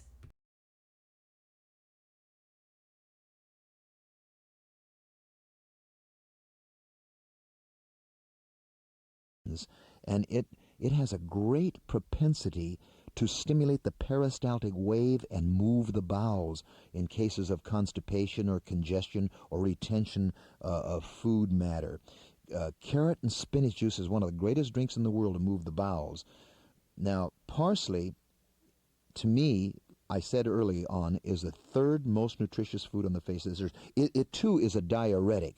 It too is a cleanser of the kidneys and the bladder and the urethra. And one of the things about parsley, and it plays a great part in, is to reduce high blood pressure. And my favorite recipe with parsley is, all it is a 1/4 of a glass of parsley with 3/4 of the glass filled to the brim of carrot juice. And that to me is one of the best drinks in the world.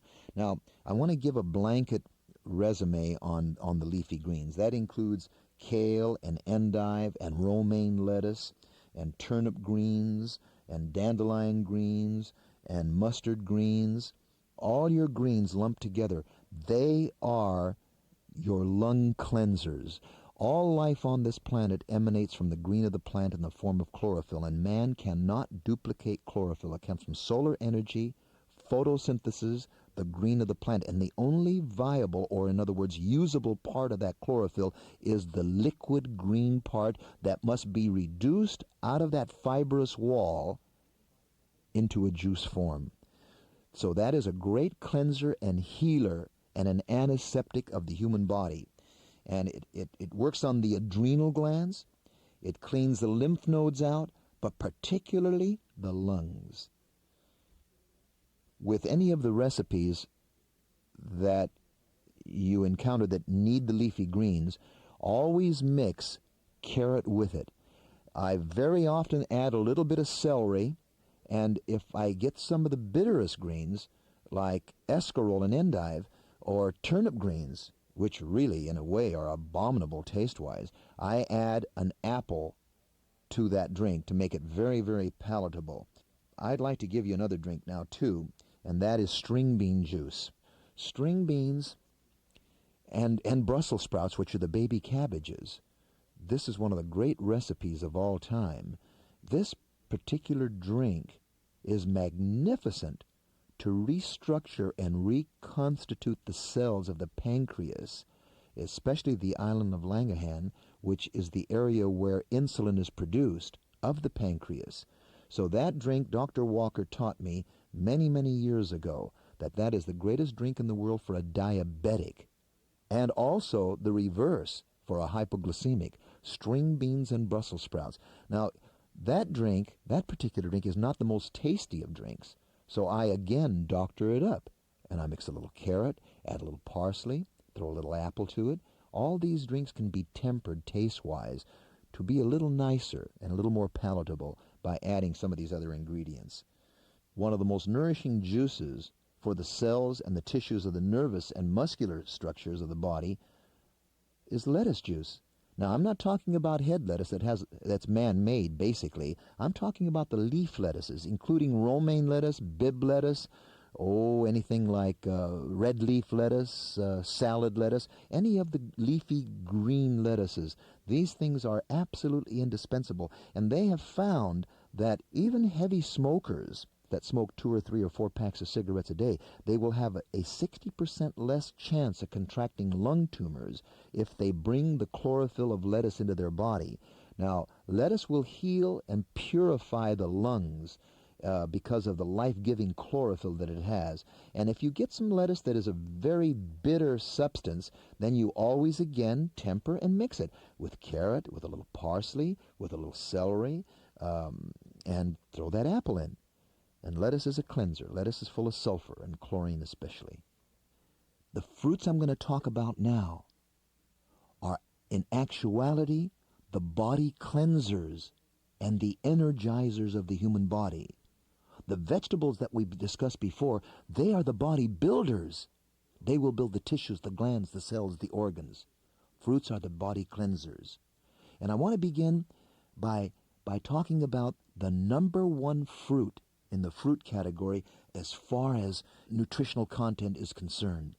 Number one fruit, equal to the number one animal product, which is actually calf's liver, are cantaloupes. Cantaloupes are in the middle spectrum on the scale of 0 to 300. They rank equal to calf's liver.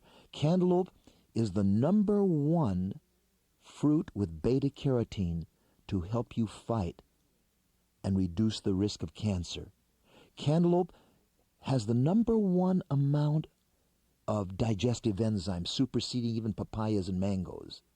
And you know, when you eat the edible part of a cantaloupe, you only derive 5% or less of the food value. Did you know that the other 95% is in the skin and the peeling that we always discard? Well, it's very difficult to eat that skin, as it is with a watermelon. The watermelon rind we discard, throw it in the disposal or the trash can. We only eat the red of the watermelon. We even spit out the seeds. We don't chew the seeds. And the seeds are one of the finest foods in the world to make a watermelon seed tea by. Now, when we eat the edible part of a cantaloupe, excellent fiber, but it's only a small percentage of the food value. Now, when you have a juicer, you are now able to take the edible orange-looking part of the cantaloupe, along with the skin and all, and put it right through your machine. And when you do it with the skin, it enhances that cantaloupe flavor. Now, watermelon is the same. When you eat the edible part of the watermelon, it's a great diuretic to begin with. There are great mineral salts and tissue salts in the red edible part of a watermelon, but yet only 5% of the food value. The other 95% where all the trace minerals lie, especially zinc and potassium and cobalt, they lie right in the white rind. And the green shell, probably the number one source of chlorophyll, a tissue cleanser. The epithelial cells react and respond to it, a purifier of the body. one of the greatest coolants of all time, one of the greatest thirst quenchers of all time, watermelon juice. And that does not mean you don't eat the watermelon. You need the fine mineral water and the mineral salts from eating the red part of the watermelon. But when you want 100% of it, do the watermelon with the skin and all. It's one of the greatest cleansers of the kidney and the bladder and the whole urogenital canal, especially the prostate, that you can ever imagine. So there are the melons, ranked number 1 in the fruit category, cantaloupe. Number 2, honeydew melon, again with the skin. Number 3, watermelon. Now below that come the other rankings, the papayas, the mangoes, and whatever. Melons alone, or leave them alone. Don't even mix the various melons together. Melons should be segregated from each other. They have different, each of them, digestive enzymes. So you don't want a clash of enzymes. Now, we, all of us, are very partial to apples. Apples have inside of their shiny skin some of the finest vitamins and minerals and proteins and fats and carbohydrates known in the fruit category. The vitamin A and the vitamin C aid in growth and help ward off colds. The sugar provides a great source of instant energy. Its acids stimulate saliva flow. That's why it's wise when you eat an apple and munch and crunch into it to chew it very readily. And it'll start the digestion properly to break the starches and sugars from the carbohydrates, you see. And apples, of course, you know, Adam and Eve, that's one of the original foods of life. See, and all these foods I've been discussing to you, these are God's foods. And in essence, they are cooked, but they're not cooked by man. They are cooked, aided and abetted by the sun. And they're full of energy, and they give you the life factor, you see. Now, apples are a tremendous drink. I gave you some recipes on the vegetable tape. Apple beets, your liver mover, to stimulate and emulsify the fat and the pus and the cholesterol and help regenerate.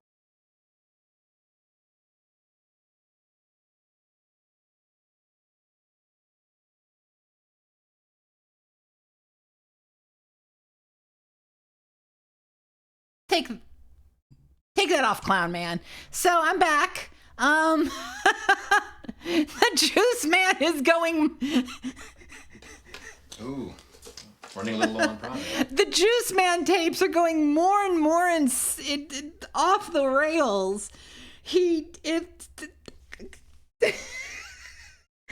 Again, I feel the need to fact check him. Juicing cantaloupe rinds will not prevent cancer. You can't just smoke a pack a day and then juice some watermelon rinds, okay? Also, he talked a lot about the urogenital canal, and I fucking hate that. I hate this man.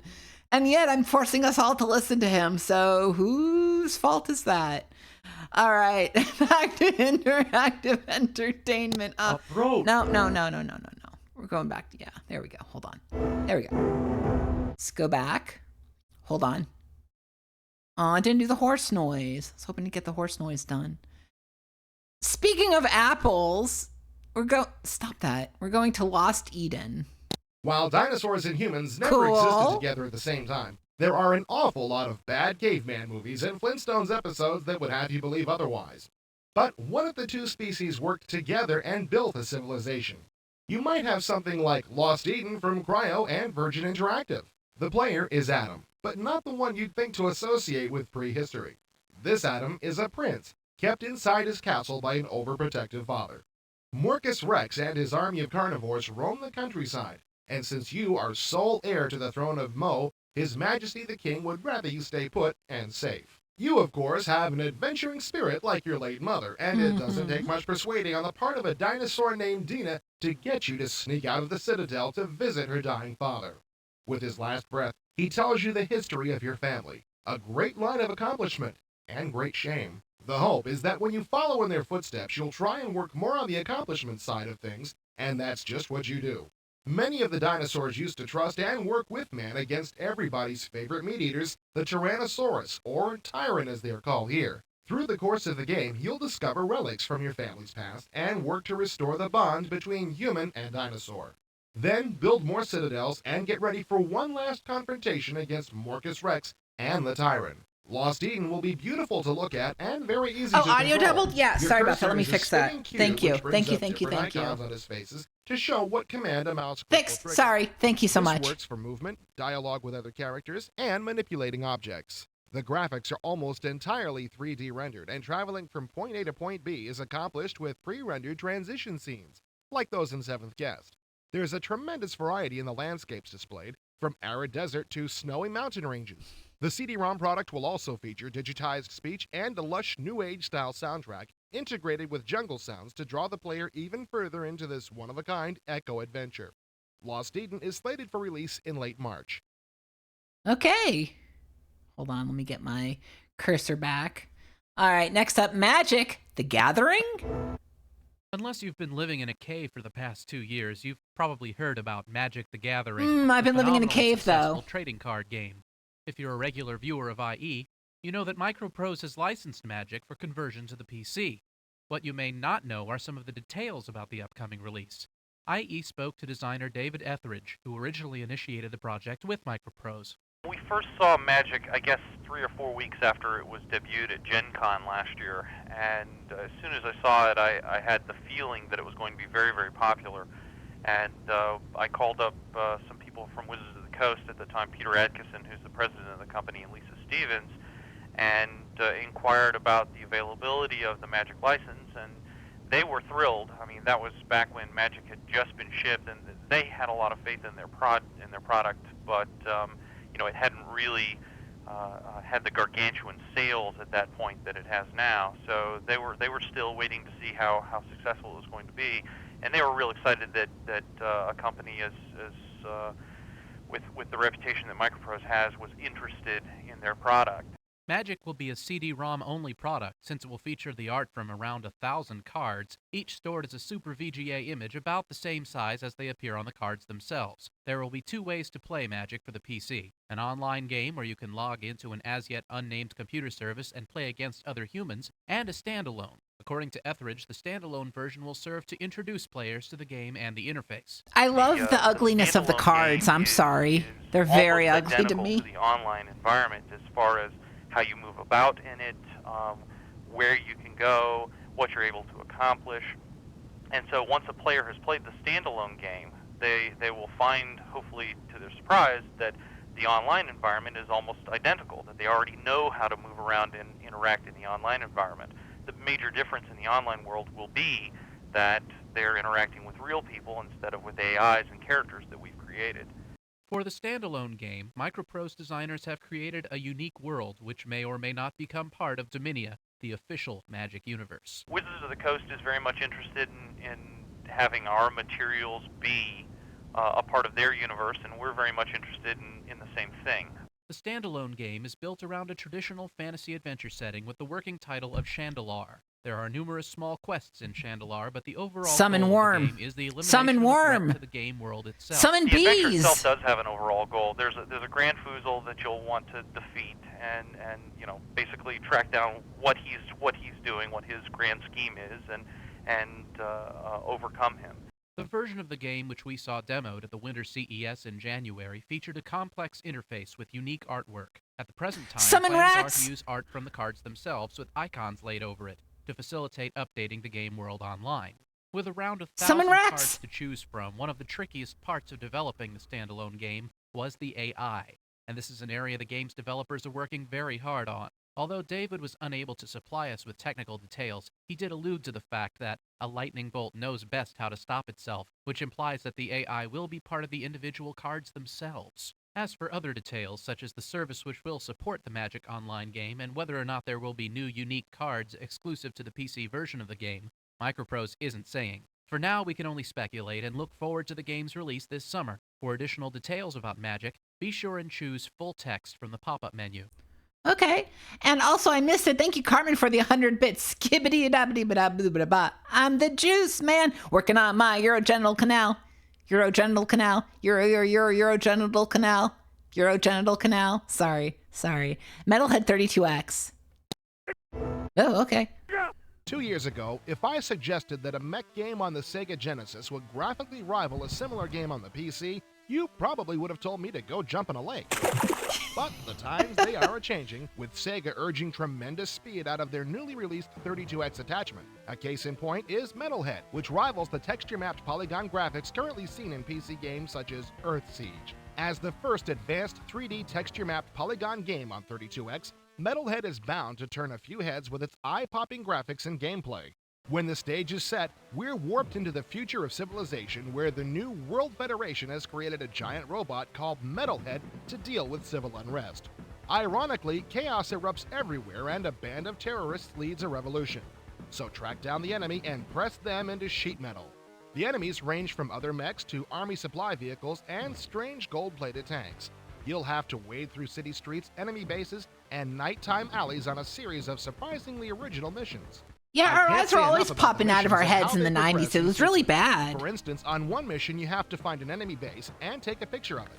On the subsequent mission, you have to lead a helicopter to this base so they can destroy the main entrance. All this action unfolds from one of 4 camera angles, similar to virtual racing on the 32X. These camera angles can be changed at any time during the game's 20-odd missions. After completing missions, players are rewarded with a series of points, which can be used to upgrade the Metalhead machines with new weapons and other ancillary items. Metalhead sticks to you for a long time. This is one title to weld onto your 32X. Tap this baby in iron and hammer your way to the top of this unyielding battle. Despite the lack of a save game feature, the combat is fast and furious, and this is one of the first video games with some true depth. Whereas most popular video games, I'm glad you can replace them with anime girls who shit talk you. That's cool. That's sick. PC Metal Sims, and in turn, really shows the 32X's horsepower. Next up, Mission Critical. Oh wait, no, I didn't do the pros and cons. I'm a dumbass. Let's do that. The mission goals are interesting, as many hinge upon previous successes. In addition, the graphics are very impressive for a Sega machine, truly demonstrating the capability of the 32X processors. The ability to upgrade the mech and purchase weapons between missions is also an excellent touch. And the cons. It takes a while to get used to the control of the mech and how to set its speed, especially with the 3-button control pad.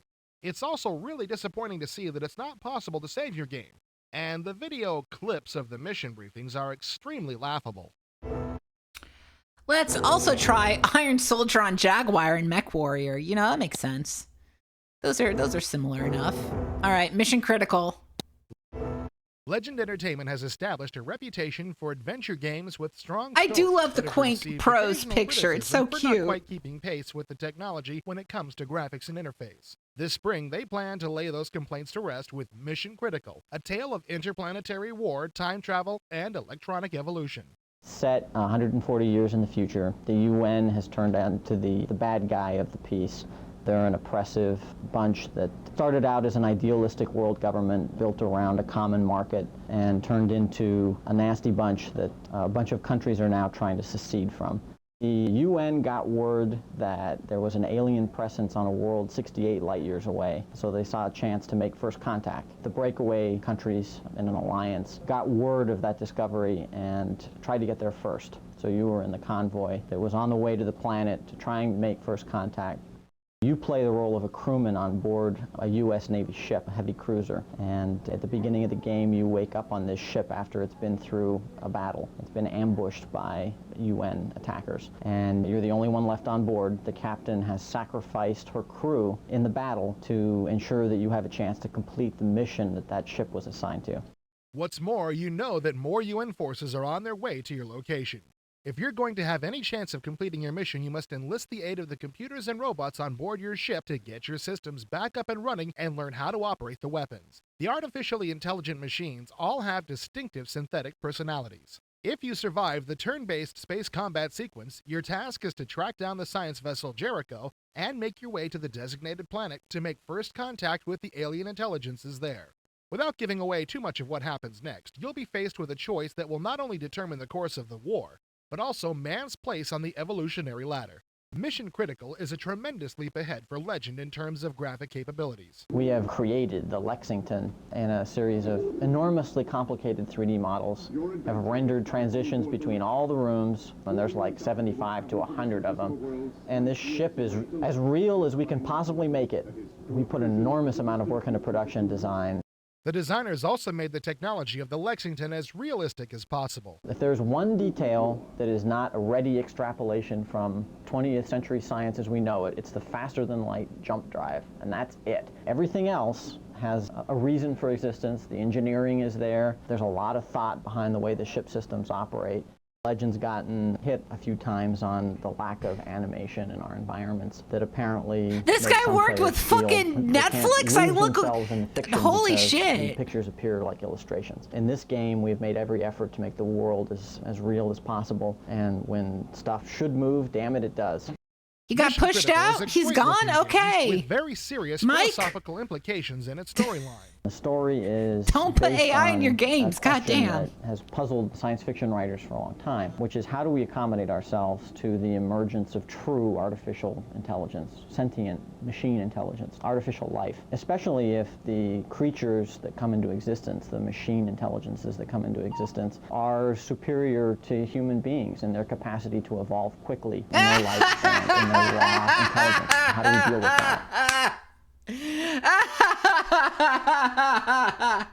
I'm sorry. Yeah, man. The little chat that tells you that you should cook your spaghetti in gasoline is more intelligent than human beings. Absolutely, sir. Absolutely. All right, next up is NCAA 2. I'm sorry, God I'm losing bless it. Mom, America, apple pie, and Yeah, we're all collegiate making sports. jerk-off motions with both our hands Live without this baseball, guy. and with the proper therapy, can even handle the fact that the football season is over. Just don't touch my college basketball. Bethesda has finally released the sequel to one of the greatest cult computer games ever. NCAA 2 is still the game it used to be, but boy, does it look better. I have no idea why basketball games are so scarce on the PC. I could fill an entire article with complaints. Do that some other time. We've come to discuss NCAA 2. Alrighty then. First, we've got to hand it to Bethesda. Road to the Final Four really needed a sequel, and they delivered it. Keeping up with the times, they've given the game engine a complete overhaul and spiced up the graphics something fierce. Yeah, the game really does look nice, especially in high res. Keeping the animation fluid is tough when everything's moving at once, though. And unless you have a super-duper machine, you will become disoriented at times. There are ways to get around that, though. You can choose different camera angles and game speeds to preserve your sanity. Speaking of sanity, they don't call it March Madness for nothing. While you can play one-on-one exhibition games, NCAA 2 is centered around the NCAA Men's Division I basketball tournament. The best way to play is to choose one or more of the 64 teams involved and coach them as far as you can. All the rosters from the 1994 tournament teams are included. You can play as any of the teams? Yep. Each team has its own authentic logo and uniform color, too. What about the individual players? Players are rated in up to 13 categories and can be edited and saved. Just think what I could do with Syracuse. You like Syracuse? Do I like Syracuse? Of course. Don't you? Yeah, sure. Go Orange Men. You can really fiddle around We with got Syracuse haters. Shot clocks, 5-second violations, and other important God, I wish you could play as DeVry. I think so much about that John Boyce thing about the DeVry basketball team. I think about it like so much. I hate you. You can also rearrange the 1994 tournament by changing where each team is seeded. That way, if you really wanted to, you could make one bracket exceptionally difficult and make the others almost non-competitive. Can you say free ride? Here we are on the court, playing as Syracuse, of course. Playing is fairly straightforward. Button 1 shoots and blocks, and Button 2 passes and steals. That's the good news. The bad news is that Button 2, when held down, also initiates play-calling mode. I guess they had to do this because many joysticks only have 2 buttons, but it can become frustrating when you want to pass and accidentally call a play, especially when you didn't want to call. The substitution screen can be accessed during timeouts and sub-calls. Each player is listed by position so you know who can go in for who. Also, fatigue levels are shown numerically here and graphically on the court, so you know when to sub. Just like real life, players start playing poorly when they get tired, so sub often, especially if you have a talented roster. Like the Orange Men? Sure, like the Orange Men. Whatever.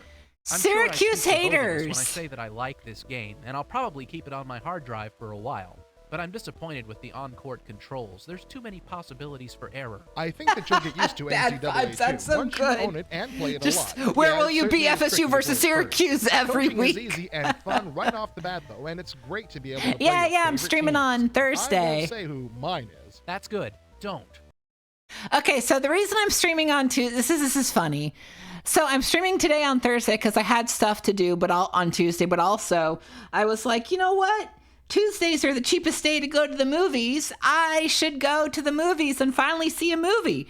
And my roommate had the day off, so we were going to go to the movies, and we couldn't because the electricity at the theater wasn't gone, but the electricity to their network server that hosted the movies that they played at AMC was down, so I couldn't go see it. So I had to I had to miss out. It sucked. We bought the tickets, we got to the theater, and the theater was just had a sign outside saying, "No movies, network is down," and I was like, ah! Yeah, so I didn't get to see the movie. I'm sad, but it's okay. I did other things instead, like work on videos. All right, let's look at Northlands. Aspiring game designers, take note. It's still I Was possible Sinners to was break what I into the wanted to industry see. armed simply with a good idea. That's the case at QQP, which is bringing out just its second RPG release ever after receiving a proposal from an independent designer who had never published a game. Northlands is the brainchild of Jeff Burns, a gamer with no formal previous experience in design. This didn't stop him from pitching his creation to QQP, a company which has enjoyed virtually all of its success in the field of strategy games. However, QQP's Steve Cohen said the idea for the game was so strong, his company decided to take on the project. We were approached with an excellent idea for a role-playing game based more on the plot than just running around hacking and slaying things. And we love the I'm glad that there's a model train showcase created by the QQP founder. Northlands! Yeah, we actually went into Northlands. I remember that. We looked that up in a previous stream. We were all going into that guy. I remember that. That Northlands freak.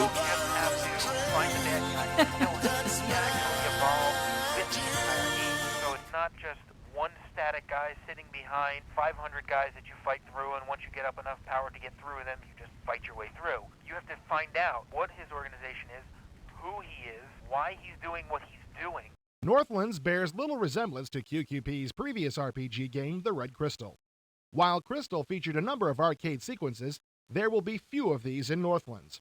Cohen says that's just one of many areas where Northlands will differ from traditional RPGs.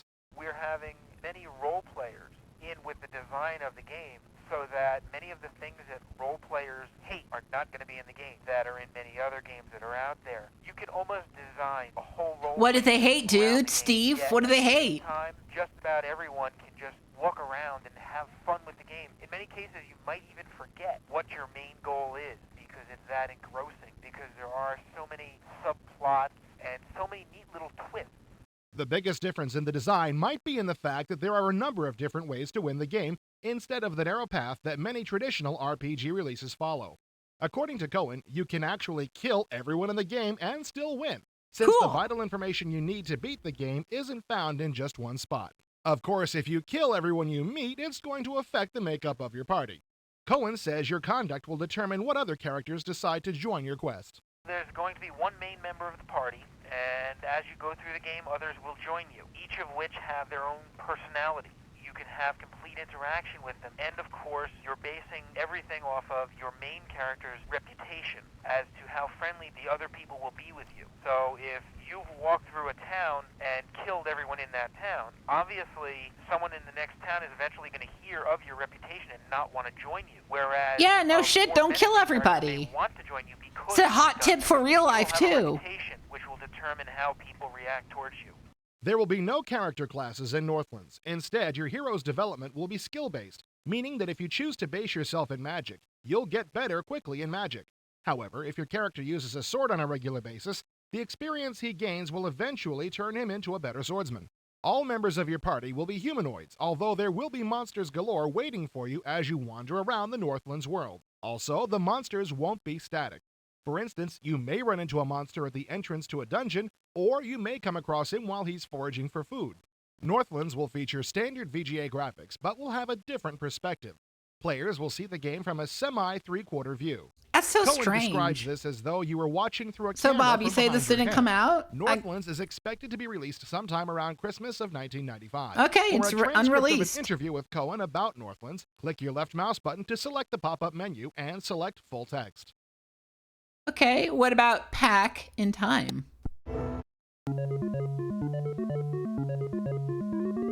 Pack in Time from Namco and Mindscape adds a new twist to the classic game character Pac-Man.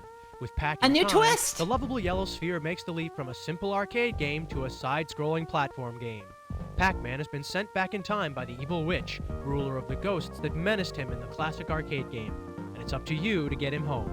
This is more than just a basic run to the end of the level game. Pac-Man will need to master a variety of maneuvers in order to solve each level, including swimming, jumping, swinging on a rope, pushing and pulling blocks, and breathing fire. The game offers plenty of action, and thankfully, the keyboard control is excellent. Don't be deceived, however. There's a lot of strategy involved in returning Pac-Man to his own time. Some of the levels are extremely tricky, so don't expect to finish the game on your first attempt. The graphics in Pack in Time are about average. Nothing spectacular, but not bad at all. The sound effects and background music are really good, though, and it isn't the type of music that gets on your nerves, forcing you to turn the sound off. The only thing it lacks is a soundtrack by Huey Lewis. I'm amazed every time I sit down to play this game at how good it is. It's not an earth-shaking title, but like the game which introduced Pac-Man, it's surprisingly addictive. If you don't absolutely loathe platform games which incorporate a little reflex action with a little strategy, chances are good you'll love Pack in Time.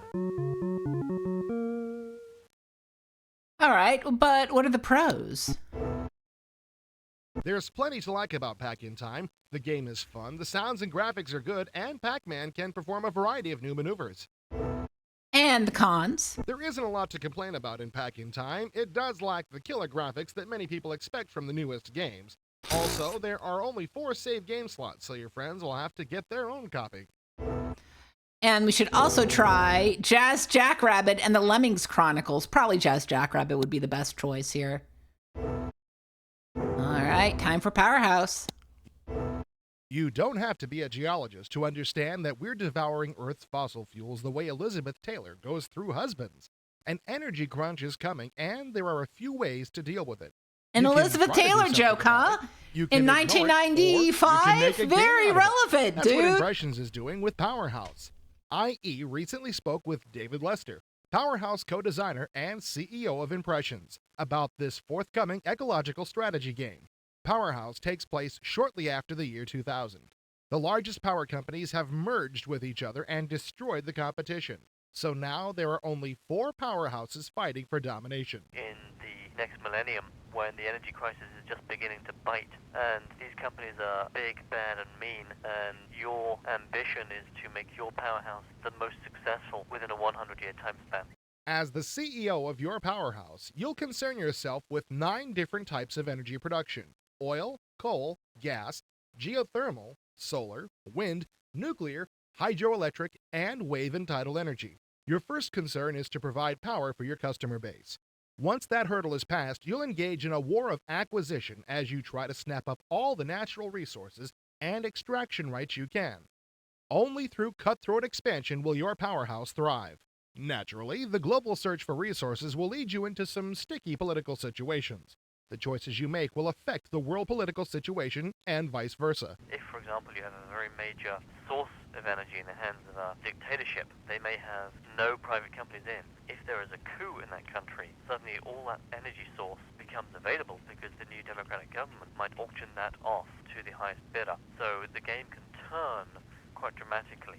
Powerhouse is going to be primarily a CD game. There may or may not be a floppy version. The wealth of digital storage space leaves room for some multimedia elements. Powerhouse will make wide use of photographs during gameplay. Professional voice acting will also be prominent. Additionally, digital video will have a home in the game in the form of broadcasts from the Energy News Network. Okay, that's true. I do remember the Elizabeth Taylor White Diamonds ad. That was inescapable. As you may have noticed, Powerhouse is rendered entirely in SVGA.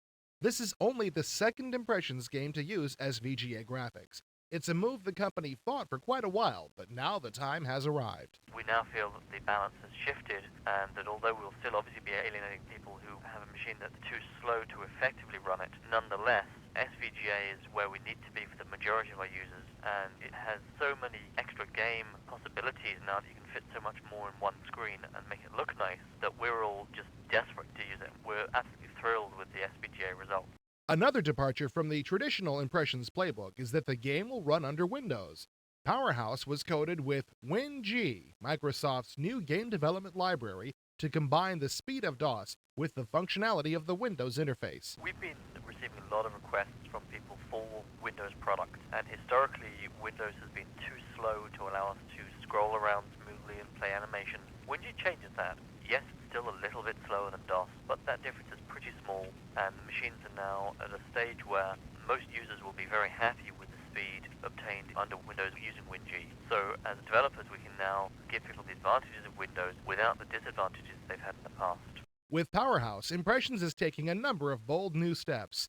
When the game ships in mid to late April, longtime Impressions fans may be thrown for a loop visually, but they're bound to find that the trademark Impressions game quality has not been left out. Combining real-life global issues, 21st century technology, political intrigue, and a high dose of strategy, expansion, and management, Powerhouse promises to be a weighty game that will actually bring some fun to your Windows desktop. That sounds like a really fun game. Like, not fun, but that sounds like a game where you could be an interesting asshole in it. I should try it sometime. Did Powerhouse come out? Let's just say yes. All right, Ravenloft 2. Things couldn't be worse. My usual complaints about the overabundance of RPGs in the PC market are now secondary. The real problem now is that the majority of them are good. I don't need this. I want mediocrity. I haven't got the time to play every good game that comes out. SSI Okay, that's my problem. There are too many games that I need to play. Conclusion that their second Ravenloft game, Stone Prophet, will be a hit. Fans of the original will find a lot to like about the second Ravenloft. SSI has left the smooth-scrolling 3D interface virtually untouched and plugged in a new story. This time around, your party must solve the mystery of a power-hungry pharaoh whose evil soul remains alive after his death. As always, the graphics are outrageous, the puzzles difficult, the dangers plentiful, and ugly. We're talking ugly dangers. Here are some samples of the creature artwork sent to us by Jane Yeager, the game's art director. Like any sequel, Stone Prophet features new and more powerful monsters to challenge experienced players. Back to the game itself. While the 3D interface has been changed only slightly, the improvements are noticeable. A new spell management system replaces the old system, which handled real-time spellcasting awkwardly. Also carried over from the Menzo Baranzan version of the interface is the ability to fly during combat. Look out below! The passing of time in Ravenloft affects everything. Characters, objects, NPCs, and most notably, the lighting. Vision is limited at night, and that can affect combat greatly. Conversely, bright sunlight can hinder you as well. Luckily, a Doom-esque gamma correction switch is available. All is not war, however. Complementing the combat and exploration aspects of Prophet are several mind-boggling puzzles. In fact, SSI says there are more puzzles in Ravenloft 2 than any of their previous AD&D titles. What kind of puzzles? Well, we're not quite sure yet, but if you remember the Lava Stones puzzle from Dark Sun 2, you know that SSI likes to make them tough. An RPG is not complete the classic lava puzzle, and SSI knows this. Stone Prophet's automap features an on-screen legend and options for notating and printing. There's a lot of open space to explore in Prophet, so you'll be referring to it often. Well, that's about all we can tell you so far. There's only so much you can do with a beta copy. Let's face it though, most of SSI games fall into two categories, good and great. I'd be willing to bet that Stone Prophet will fit right in there somewhere. I do like the review of, well, their games are usually pretty good, so this will be good? Probably. All right, return fire for 3DO. Are you maggots ready for battle? Good. No! Our motto today is destroy, destroy, and destroy. You may have played puny little combat simulations on other platforms, but you're using the 3DO now. Welcome to the big leagues, chump. Using our extensive array of armed forces, including helicopters, jeeps, and tanks, it's time to return fire upon the enemy in Prolific Publishing's new title for 3DO. Don't disappoint me, ladies. This is not a drill. It's a game. Yeah, Rise of the Robots was a very frequent visitor to the pages of interactive entertainment. The simple premise unfolds over a number of maps and scenarios where you have to destroy the enemy and try to capture their flag. Players choose between 4 vehicles, including a helicopter, jeep, tank, and armored truck, to annihilate the enemy forces. The action plays out in a third-person perspective. Each vehicle has specific characteristics which need to be utilized at different times. such as the fact that the Jeep is the only vehicle that can capture the flag. Some movie fans may remember that this game was featured in Pauly Shore's recent effort In the Army Now. What? And in essence, this game transports you right into the Army. The fully texture-mapped terrain looks great and is supported by a fully orchestrated soundtrack and sweeping camera angles. Most impressive is the split-screen two-player mode, which plays out almost as if it was capture the flag in the desert. Admittedly, the game could have used a manual in addition to Pauly the Shore online mentioned. help, as it took me a good 20 minutes to figure out the play mechanics. This is a no-nonsense game, though. There aren't hours of full-motion video or anything else along those lines, but rather a game with excellent gameplay that's as tight as a missile lock. The availability of 4 Army vehicles and close to 100 combat maps means that you will quickly develop strategies to exterminate the enemy forces. Prolific Publishing is to be commended for creating a game that doesn't just rely on multimedia pizzazz, but rather puts that pizzazz in the gameplay. If you have 2 controllers for the 3DO, this game is a must, as the split-screen 2-player mode is awesome. The vehicles are easy to control, and the game flows very fluidly. In the end, Return Fire is as slick as a bullet and lets you take part in the Army now, minus the crew cut.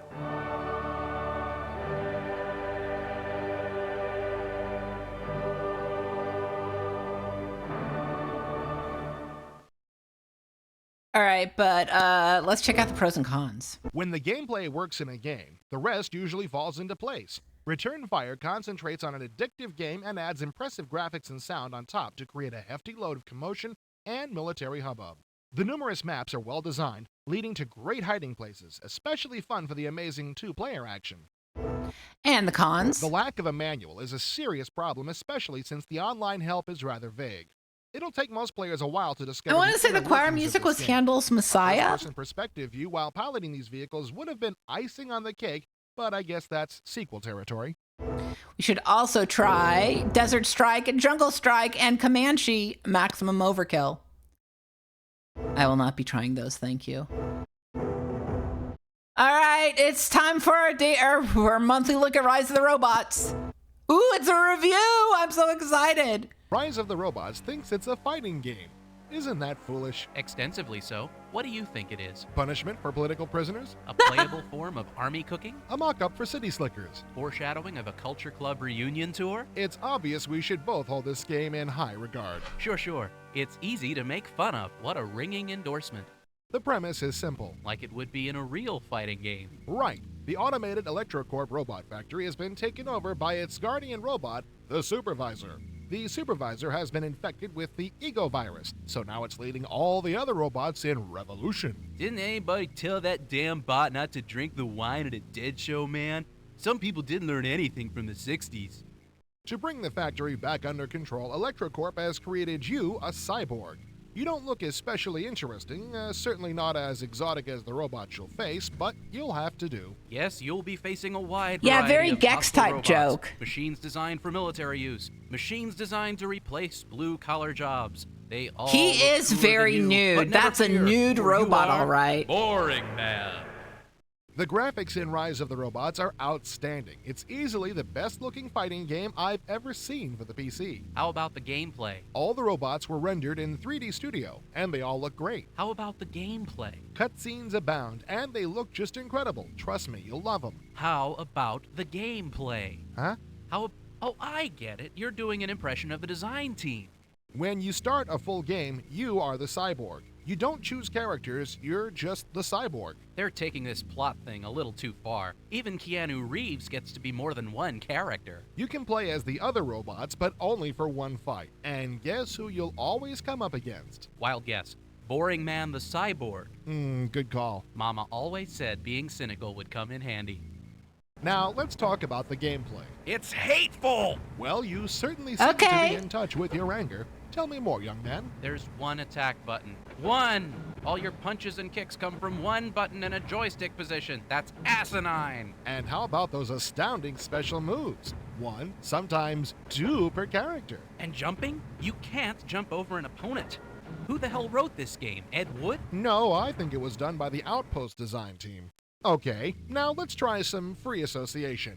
What do you think of when I say the Supervisor? The T-1000. Let's get serious. Has anyone on the Mirage Technology staff seen Terminator 2 a few too many times? It even morphs. How's that for lawsuit material? Actually, it doesn't matter if the boss I just bites, realized that because Robot nobody's Lady's going got to built-in actually heels. play this turkey long enough to see it. So Rise of the Robots is about the worst fighting game that I've ever played. What about the PC version of Street Fighter 2? That started out as a good game, and just got viciously sodomized on its way to the PC. Yeah, Rise wasn't any good to start with. Kind of like New Kids on the Block. If Rise of the Robots was a movie, what movie would it be? I don't know, maybe a courtroom thriller starring Jean-Claude Van Damme and Suzanne Summers. Okay, so they weren't fans of Rise of the Robots, you don't say. What are the pros? The graphics are great. The CD version only writes a configuration file to your hard drive so it can be deleted from your computer forever in a matter of seconds. And the cons? You can only play the full game as one character, the most boring one in the game. The control system is hideous, with one attack button handling all your moves. You can jump, but you can't make it over an opponent. All right, we should also try Mortal Kombat and One Must Fall. Ugh. Maybe Mortal Kombat, but I'm not going back to One Must Fall. Hey, you want to know about the PlayStation? The race to create the next mega hit home video game system is well underway, and it looks like it's heating up.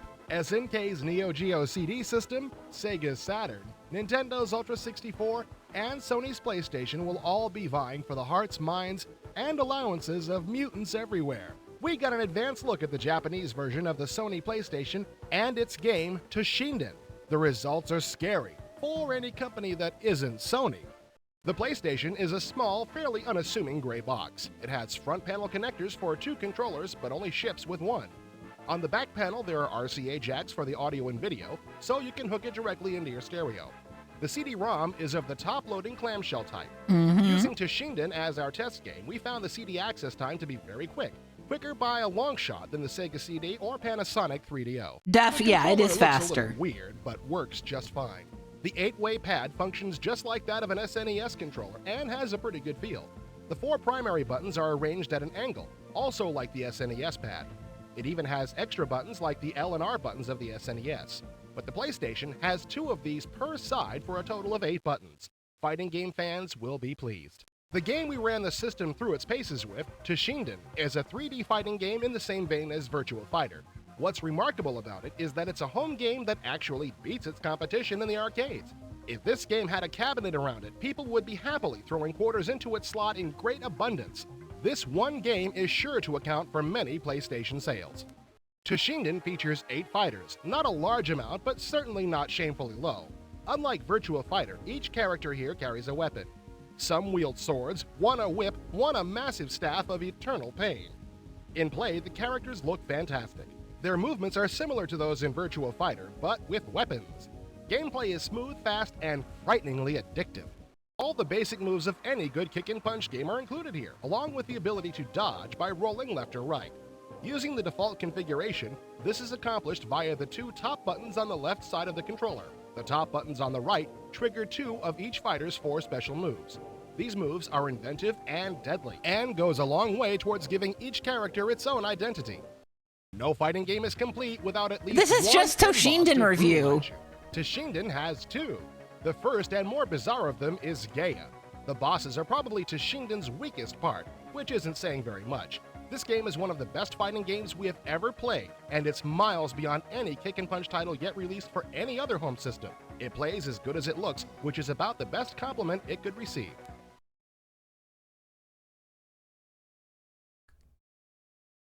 All right. The Gaiaris. PlayStation is scheduled to hit American shelves sometime around August.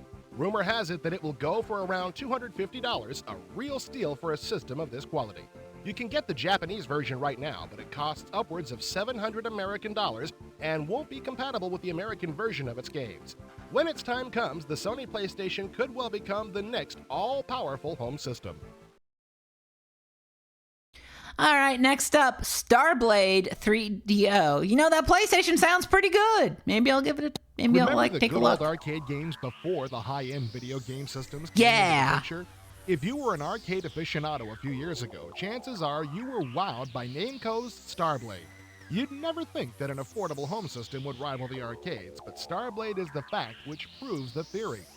4 years after its initial arcade release, Namco and Panasonic Software ported Starblade over to 3DO, minus the pesky quarter slots and adding some exciting new features to the 3DO version. First and foremost, the game now offers an enhanced texture map version, whereas the arcade only used solid polygons. For instance, this is the polygon-based version. And now you're witnessing the 3DO enhanced texture map version. The game content is identical in both cases, but you can turn textured objects on or off as you battle through intergalactic space. What's the mission goal? You're a member of Federal Space Fleet Geo Sword, sent to deactivate the moving Red-Eye planet. There are 7 or 8 different zones, ranging from outer space combat to a battle squished between canyon walls.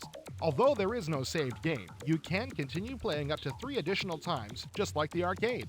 This game is along the lines of canned video shooters such as Burning Soldier and Rebel Assault, which means only the gun crosshairs can be controlled, not the ship's actual movement. In essence, the gameplay is very much like the flying sequences in the recent PC hit Siberia, which are admittedly very beautiful from a graphical standpoint, but they always end with players asking themselves, is that it? If you like nailed-to-the-rail shooters, the action doesn't get much better than this, but don't expect tens of hours of gameplay. Those snappy graphics eat up disk space pretty fast, but at least there are 2 missions to play through. As is always the case with these pre-rendered video games, they don't last very long, but are very addictive as you play through them with great sound and graphics. Starblade is unquestionably on the cutting edge of the genre, even though it was initially designed over 4 years ago. It's short and sweet eye candy, but an enjoyable experience nonetheless. It's a perfect game to rent and a great purchase if you're a fan of the old arcade classic. All right, but what are the pros? The texture-mapped graphics and aggressive soundtrack are a feast for the senses. The control is also very responsive, and the enemy intelligence is surprisingly smart for this type of game. Including the arcade classic with the updated texture-mapped version for 3DO was a nice touch, too. And the cons. The game doesn't take extremely long to finish, a few hours tops. The limited interactivity where the player can only control the gun crosshairs might bother players looking for a more involving experience. And we should also try Burning Soldier, or Rebel Assault, and Siberia. All right, what about Star Trail? Welcome back. To follow this next series of tips, you must have just completed the Salamander Stone Quest walkthrough in last month's episode of IE. If you haven't done this yet, or if you you're do, already okay, way Shax, past the this is Stone where I can Quest, confess. well, I used to call a Doom Kane a cane. Anyway, let's begin. From the city of Finsterkoppen, plan the following route. East, northeast, northwest, east, northeast, northeast, north, northwest. Once you've completed this trip, march south, west, west, and west. This should put you outside the city of Loangan. There's a lot of stuff you can do here, but none of it is critical. Instead of entering the city, march south away from Loangan and then march northwest, southwest, west, northwest, west, west, northwest, north, north, northeast, north, and north. From here, simply plan your route north, cross the fjord, and you'll find yourself at Tifusen. Tifusen is another city you don't actually need to visit, so march north, then west from it, and enter the city of Tjolmar. Tjolmar is home to Ingramosh, a dwarven prince. His home can be found in the western part of the city, very close to the river also found there. Enter his house and get ready for the game's final quest. Once inside the dungeon, read the document you retrieved from your first encounter. Taito, huh? Then I can pull on see the Taito branches being found pronounced on like the right that. side of the northern, eastern, and southern walls of the entranceway. Head north and west. You'll come upon a small clearing with a tree in its center. Retrieve the flame key found at the tree. Next, look for 2 hooks embedded in the western wall of this clearing and pull them both. Split your party and have one of your stronger characters push the gate up into the ceiling. Then reunite your party and leave the room. Helen, an adventurer, is frozen in a block of ice near the western end of the level. Cast the Melt the Solid spell to melt the ice and free her. She'll fight alongside you in gratitude. Retrieve the second flame key from the nearby fountain and make tracks for the eastern end of the level, where you'll find the stairs to level 2 at the end of a small labyrinth. There are 2 illusionary walls here. Behind one is a black statuette. Once you have this, descend to level 2. Head north from the stairs and search the shelving found in that room. I like that he's just named Cliff. Like Find your way pal around Cliff. The level counterclockwise, and you'll end up in a maze-like area just south of the stairs you descended. You'll need to win 4 fights to obtain 4 pieces of an amulet, and when all 4 pieces are obtained, a secret door will open to the south. Hurry through this door and down the stairs to level 3. Turn right from the stairs and head west through the door. You must win the ensuing encounter and recover the cult document. Then turn around and head east past the stairs through a secret door at the dead end. Turn north at your first opportunity and search the walls of that corridor. Any one of the following combinations unlocks the lock: 1325, 1725, 2325, and 2725. Make your way west from there and you'll enter a large room where a riddle can be found. The answer to the riddle is Arkandor. Arkandor. Once the riddle is answered, a secret door will open in the southern end of the room. Yeah, I guess it's supposed to be like curmudgeon, You are but near it looks the like his name southwest is, corner I'm of the sorry, level. Cum Go Dog. there and recover the dragon's claw. The last thing left to do is fight the mighty dragon, whose hit point and magic point totals are so obscene, I'll keep them secret so as not to frighten you. Should you defeat him, locate the stairs in the northeast corner of the level and go on up to see a well-deserved endgame sequence. Congratulations! All right, that's how you beat Star Trail, but how do you play System Shock? Welcome to the conclusion of our System Shock instant test. No matter how good you are at blowing away bots, to win the game, you have to be able to beat cyberspace. Let's see if we can give you Chat, you have to be able to beat dealing with the cyberspace. denizens of cyberspace so that your software doesn't take too much hard wear and tear. One of the first things you will encounter are these cubes. They come in an array of colors and provide you with information as in the data cube here. Don't worry about trying to read data cubes while in cyberspace. You can't. You can only read them when you come out. Red cubes provide software updates to your shield, drill, and pulsar programs. Before entering cyberspace, always make sure to click on the software display and make sure your shields and the drill or pulsar program are highlighted, since it's far easier to click on something in normal space than in virtual space. The other cubes of various colors will give you one-use benefits, such as a decoy or recall program. Recall programs are like get-out-of-jail-free cards, since they allow you to escape cyberspace with your hide intact instead of losing a bunch of real-world health when you exit by dying. Pay attention to these data fragments. Their message is not stored, so once you get rid of the bad sectors in the virtual room you're in, run by them again and make note of what they say. Don't freak out when you see that timer relentlessly ticking away in cyberspace. You have plenty of time to get things done. Even if you lose complete integrity here, all it costs you is a little health in normal space. 2 things to remember about cyberspace. Anything you do in here stays done, so even if you die, you don't have to kill the same cyborg or reaver over and over again. The other is that you only lose a few seconds each time you enter. Even in the more difficult areas of cyberspace, you'll have enough time left to make the last trip that finishes that level's goals. You can keep going that little bit longer by scarfing up these red crosses to restore your integrity. When you see one of these, you know you found something special. This is a switching node used to control many of those pesky doors you can't open any other way. These usually unlock the door to a minor cornucopia of goodies as well as essential areas. I to want a minor explore. cornucopia And of whenever goodies. you see a switching node, an info node has to be nearby, telling you what you just unlocked. Filled Make with sure like you corn. run through info nodes to get the full story. Navigation arrows are important signposts to the way ahead. The 3D grid used to depict rooms and tunnels in cyberspace can be confusing and hard to decipher. While the walls of cyberspace flash from colors to black, these arrows stay whole and serve as beacons showing where to go next. Not to be confused with data fragments, these portals are your way back to normal space. Always give them a wide berth as they are all too easy to Yeah, run I need a into by minuscule accident. cornucopia The filled with, security mine is like, the most common foe. They A cannot be cornucopia destroyed. filled with like baby Their bite corn. isn't too That would bad, be so pretty get used good. to it. You'll be bitten plenty of times. I found that the easiest method of control in cyberspace is to use the mouse and joystick. Use the joystick to direct movement and the mouse to select software to run and provide thrust.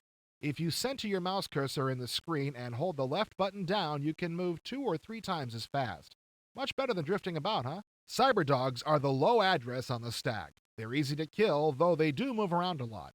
There's nothing subtle about combat in cyberspace. While you can deploy decoys and fake IDs, those are few and far between. Most of the time, the strategy is point at what you want to debug and pull the trigger until they're dead. Cyber guards aren't much more of a challenge, but be sure and have your pulsar loaded. None of these critters worry much about drill software. When firing, aim so that your bullets will hit theirs, throwing off their aim and saving you some hurt. Hunter-killers are nasty. In groups, they're horrendous. Concentrate on one of them until he's vaporized and then switch targets. When you see more than one of these boys in a room, it's a good time to use one of those decoys you've been saving. Cyber Reavers are the baddest sectors out there outside of Shodan. Pop a decoy when you see one and kill it as soon as you can. He won't be alone, and he and his buds will punch your card in a big hurry. Ow! Now that's a close-up. This is an ICE barrier. They sit there like a happy lump until you start using a drill on them. Then they pop up until they kill you. There, that's better. Get rid of everything else in a room before you tackle one of these, and then pull the trigger as fast as you can, and keep looping around to keep him in your sights. You'll probably die at least once during this, but the prize is usually a big upgrade to your software, and well worth dying for. Shodan, it seems, is a bit of an artist. She doesn't shoot at you. Instead, she paints your screen in her own image and rattles you around like a bean in a can. I don't like being rattled around like a bean the in a trigger. can. Make sure you have a version 8 drill to use on her. There's one around this rat maze somewhere you can use. I understand her, you know. Artists are frequently misunderstood. Don't you think this is beautiful? She tells me it is. She likes me and made me a nice new body, new mind, everything. I'm sure she only wants what's best for us. You know she's right. We can't take care of ourselves, and she offers so much. Don't you want to be loved? Hold still now. She's very good at this, and it doesn't hurt at all. Everything will be fine. Sleep well. Nighty-night. That was normal. Take your best shot, huh? This game. 7th Level continues to release extremely entertaining products that defy classification. After last year's bizarre Monty Python's Complete Waste of Time, they've enlisted the twisted talent of animator Bill Plympton to create Take Your Best Shot, an office stress reliever featuring the characters known to millions of MTV watchers as the Enemies. These two otherwise sober-looking characters abuse each other mercilessly, but you can control the violence. I don't mean stopping them from hurting each other, I mean choosing weapons.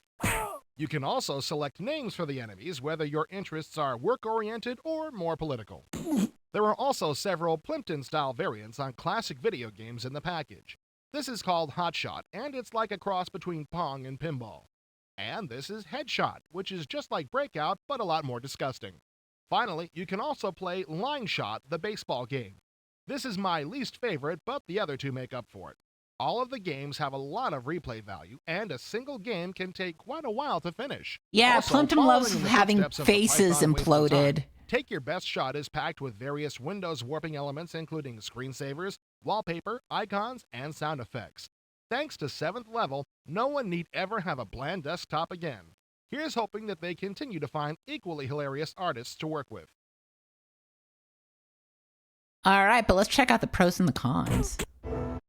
Plimpton's trademark low frame count animation is reproduced perfectly on the PC. As with Terry Gilliam's cutout-style cartoons on Monty Python's Complete Waste of Time, the 7th Level crew have a knack for choosing properties that suit computer capabilities very well. And the cons? Maybe I didn't spend enough time on it, but the baseball game seems nearly impossible to do well at. The angles are very odd, and just making contact with the ball is an achievement. We should also try Monty Python's Complete Waste of Time and Star Wars Screen Entertainment. I don't think I've ever heard of. Okay, I'm going to go see if I can't find Star Wars Screen Entertainment. I have no clue what that is. All right, next up, it's Tank Commander.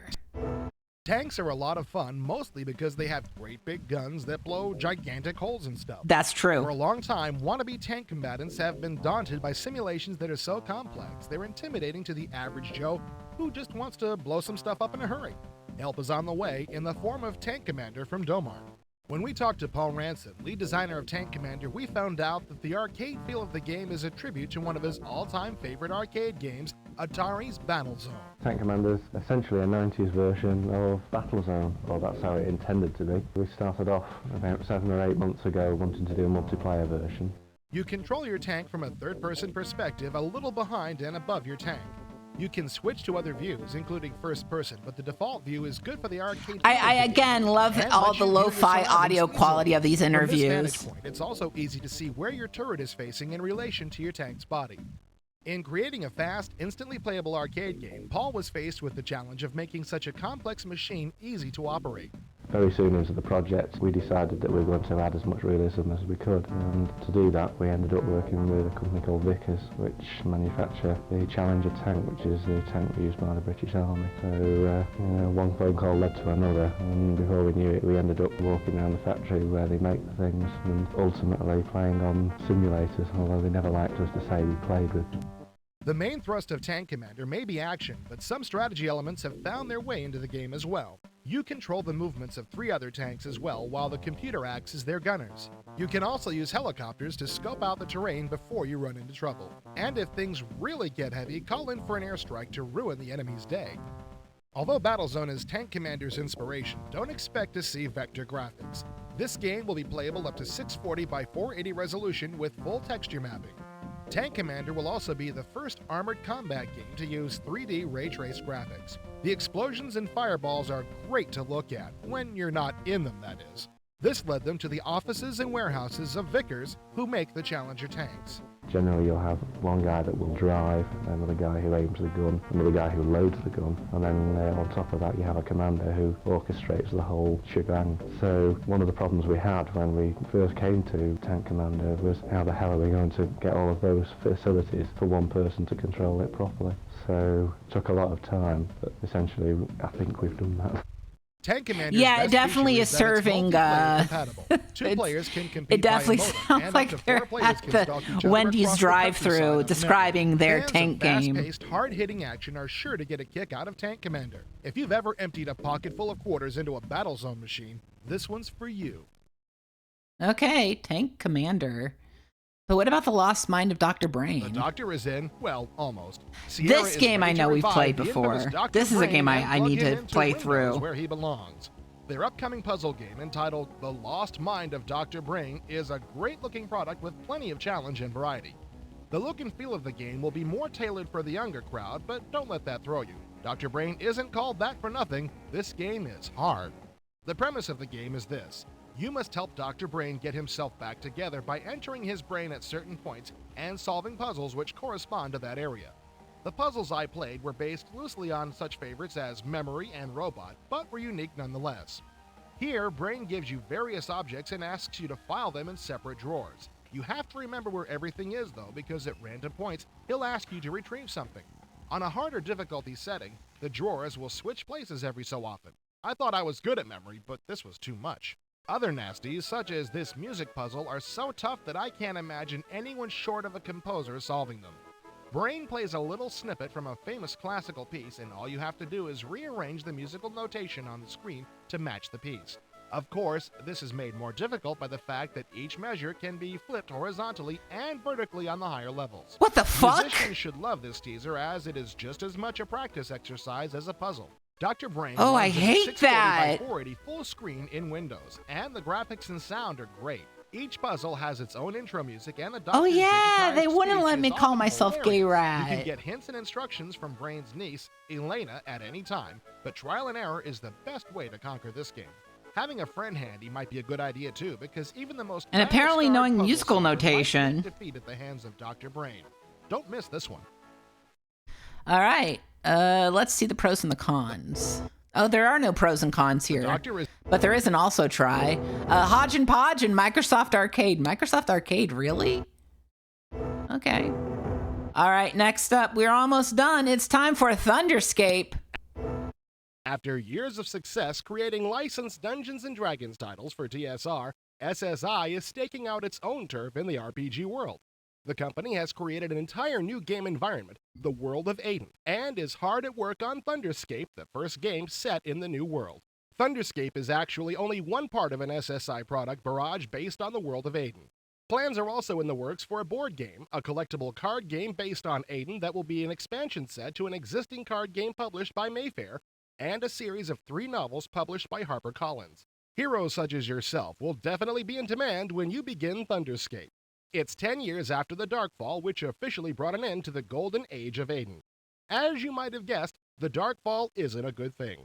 This took place when a great black cloud eclipsed the sun and the sky. Okay, that's a and great monsters cat. and I just demons want to called say. Nocturnals emerged from the shadows and laid waste to everything. I in do their this. path. Nocturnals aren't the only villains in this. Actually, that's what Some Danny of the sees every survivors of morning when Darkfall Buttons fell under climbs the on sway them. of whatever evil power created the Nocturnals. These traitors, called the Corrupted, are also making life miserable for Aiden's survivors.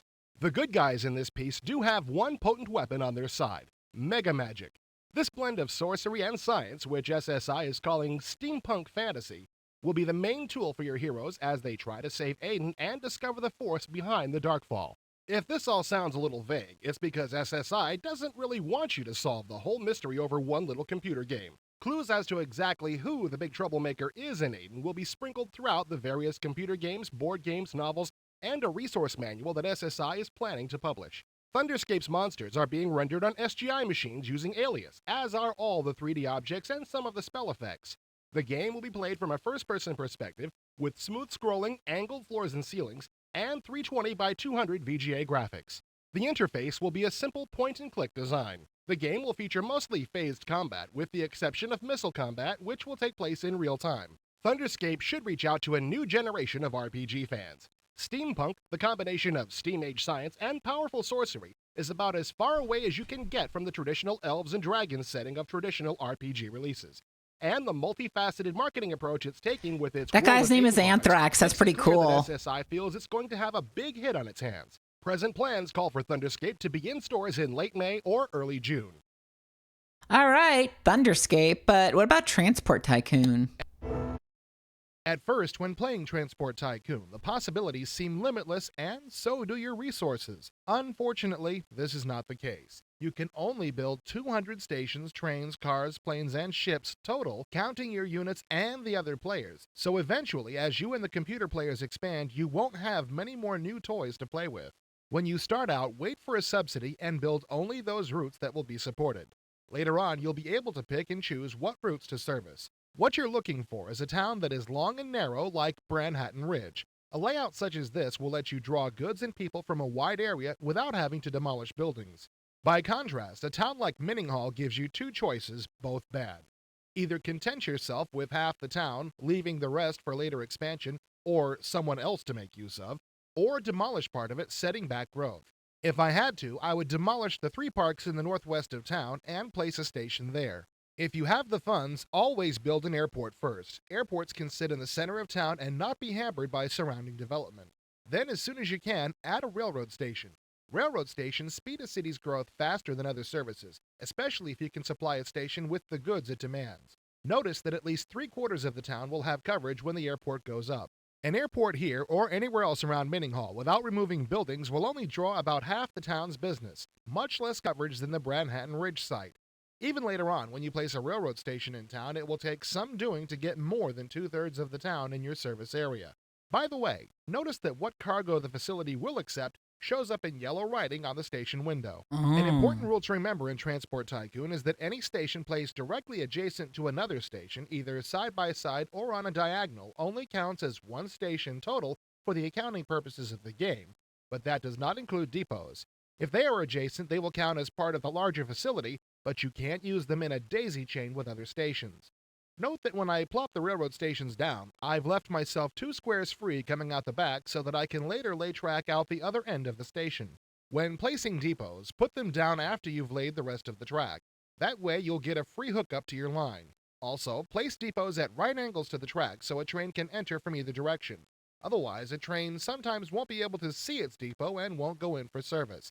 Even placed diagonally as they are here, they still don't count against the total number of stations. Having a bus terminal won't hurt either. While we were I'm busy always laying track saying and that. building the stations, We all need these bus 2 towns have terminals. almost I connected mean, their road network for us. All we need to do is build 3 squares of road, place the terminal and depot, and we're all set. Note that there is only one station name followed by symbols for the different services offered, and that all of these substations use the same station window, so they all draw passengers and cargo from the same pool. If you aren't careful when placing a railroad station, you will end up in a situation similar to this one.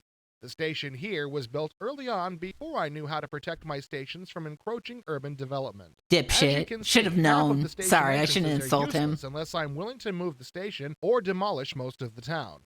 sort of like killing the patient to eliminate his terminal cancer. If you put angled tracks in areas you wish to protect, neither cities nor other players can mess with you. All you have to do later is bulldoze the track and make your improvements.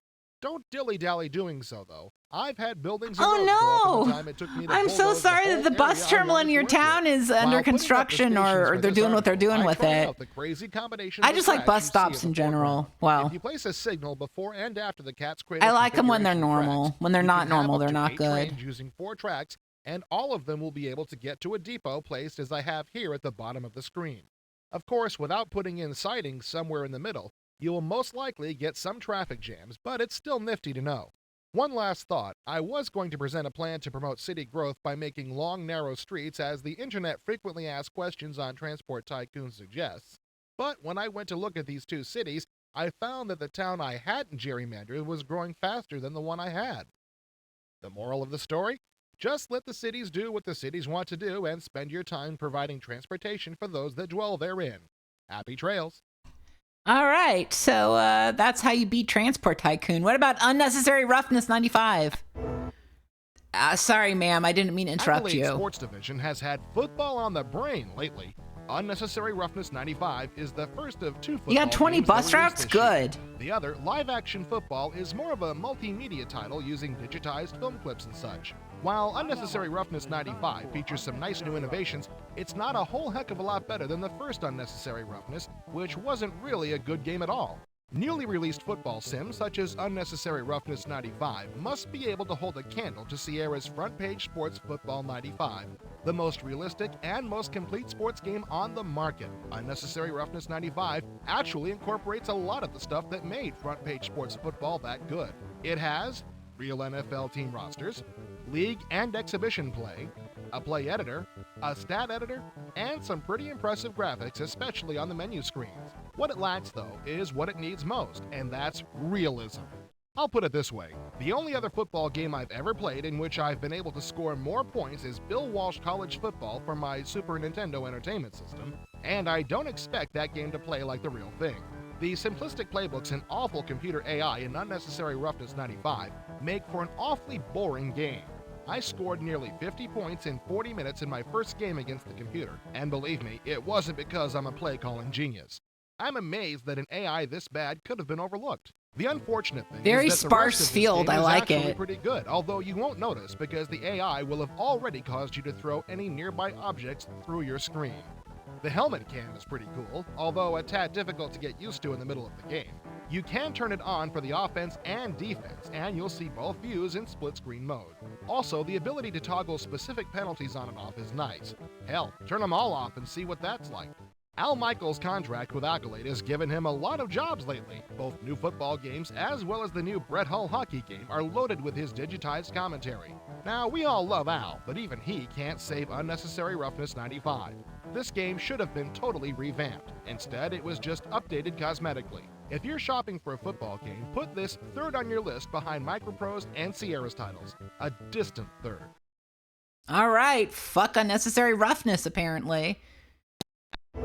Accolade Sports... No, the pros, please. The first Unnecessary Roughness looked great for its time, and so does the sequel. The graphics are colorful, and the menus are very well laid out. It's easy to draw up plays, create leagues, and manage your team. All the real players are here too. And the cons? Unnecessary Roughness would be a good game. No, make that an excellent game if the actual playing aspect was laid out as well as the rest of it. Even on a fast machine, the player animation is choppy, and their movements don't seem real. Also, playbooks are very small, and the computer plays very weak even on its hardest level. All right, we should also try FPS Football 95, Ultimate Football, and Tecmo Super Bowl 2. Yeah, I would also play Tecmo Super Bowl 2 over this. All right, it's time for the Walls of Rome. So, you say you really enjoyed Siege, the free game on episode 7 of IE, but you're worried that our well of Minecraft games has run dry? Never fear, Bunky. We still have a few Minecraft titles up our sleeve, including this month's free game adventure, Walls of Rome. Walls of Rome. Siege and its add-on Dogs of War, Walls of Rome requires you to capture or defend castles depending on the victory conditions of whatever scenario you're playing. We're here to give you a quick run-through on the basics of the game. Once you've mastered these simple commands, you'll soon be occupying the castles of all your neighbors and making a general nuisance of yourself. To begin our mini tutorial, open up the battle menu and scroll through the list until you find Tutorial. When you're asked if you wish to play attacker or defender, choose attacker, then sit back and wait for the gameplay screen to appear. When you enter the gameplay screen, nothing will happen. This is good. You always This is start good when this nothing screen in pause happens. mode, which Yeah, gives you he said time to deploy your Minecraft. troops without I think they annoying mean interference from your pesky Minecraft, opponent. but Looking around is an maybe they important mean part it of like playing Inspector Walls of Gadget Rome. says, You do this by clicking Minecrafta. on the question mark icon located in the menu bar on the left side of your screen. Doing this changes the mouse cursor to a small eye. You can obtain information about anything by placing the eye cursor over the area you wish to inspect and click the left mouse cursor. To test this theory, move the eye cursor over the large yellow rectangle lying inside the castle and click the left mouse button. A window appears informing you that you're looking at the Defender's Barracks, which has a value of 750 points. Now that you've finished spying on the enemy, it's time to work with your own troops. To see what you have available, you can click on the barracks icon or simply press B on your keyboard. This will bring up your barracks screen, which will display the armies and equipment stationed in your south barracks. To inspect your troops, click once to highlight, then click again to pull up a window for information about the selected item. In this case, click on the Armored Celtic Warrior item, then click on the plus arrow. This will move 10 heavy Celts into the deployment window at the top of the screen. Then move to the equipment window on the right side of your screen, select ladders, and click the plus arrow to prepare 10 ladders. Click on the deploy button to close the barracks window. You now have 10 troops with 10 ladders waiting for something to do. To get a close-up view, click twice on the zoom icon or hit the Z key on your keyboard twice. You should now see all of your troops, all of them holding ladders. Then click on the engineer icon or press E on your keyboard. This will pull up a window listing the available You gotta raise orders that ladders, this group bro. can accept. Choose the item Place Ladders. Doing this will turn your cursor into a feather. Move the feather to the top of your screen, hold down the right mouse button to scroll the map until you reach the castle wall. Place the feather directly opposite the section of the wall with a number of small openings.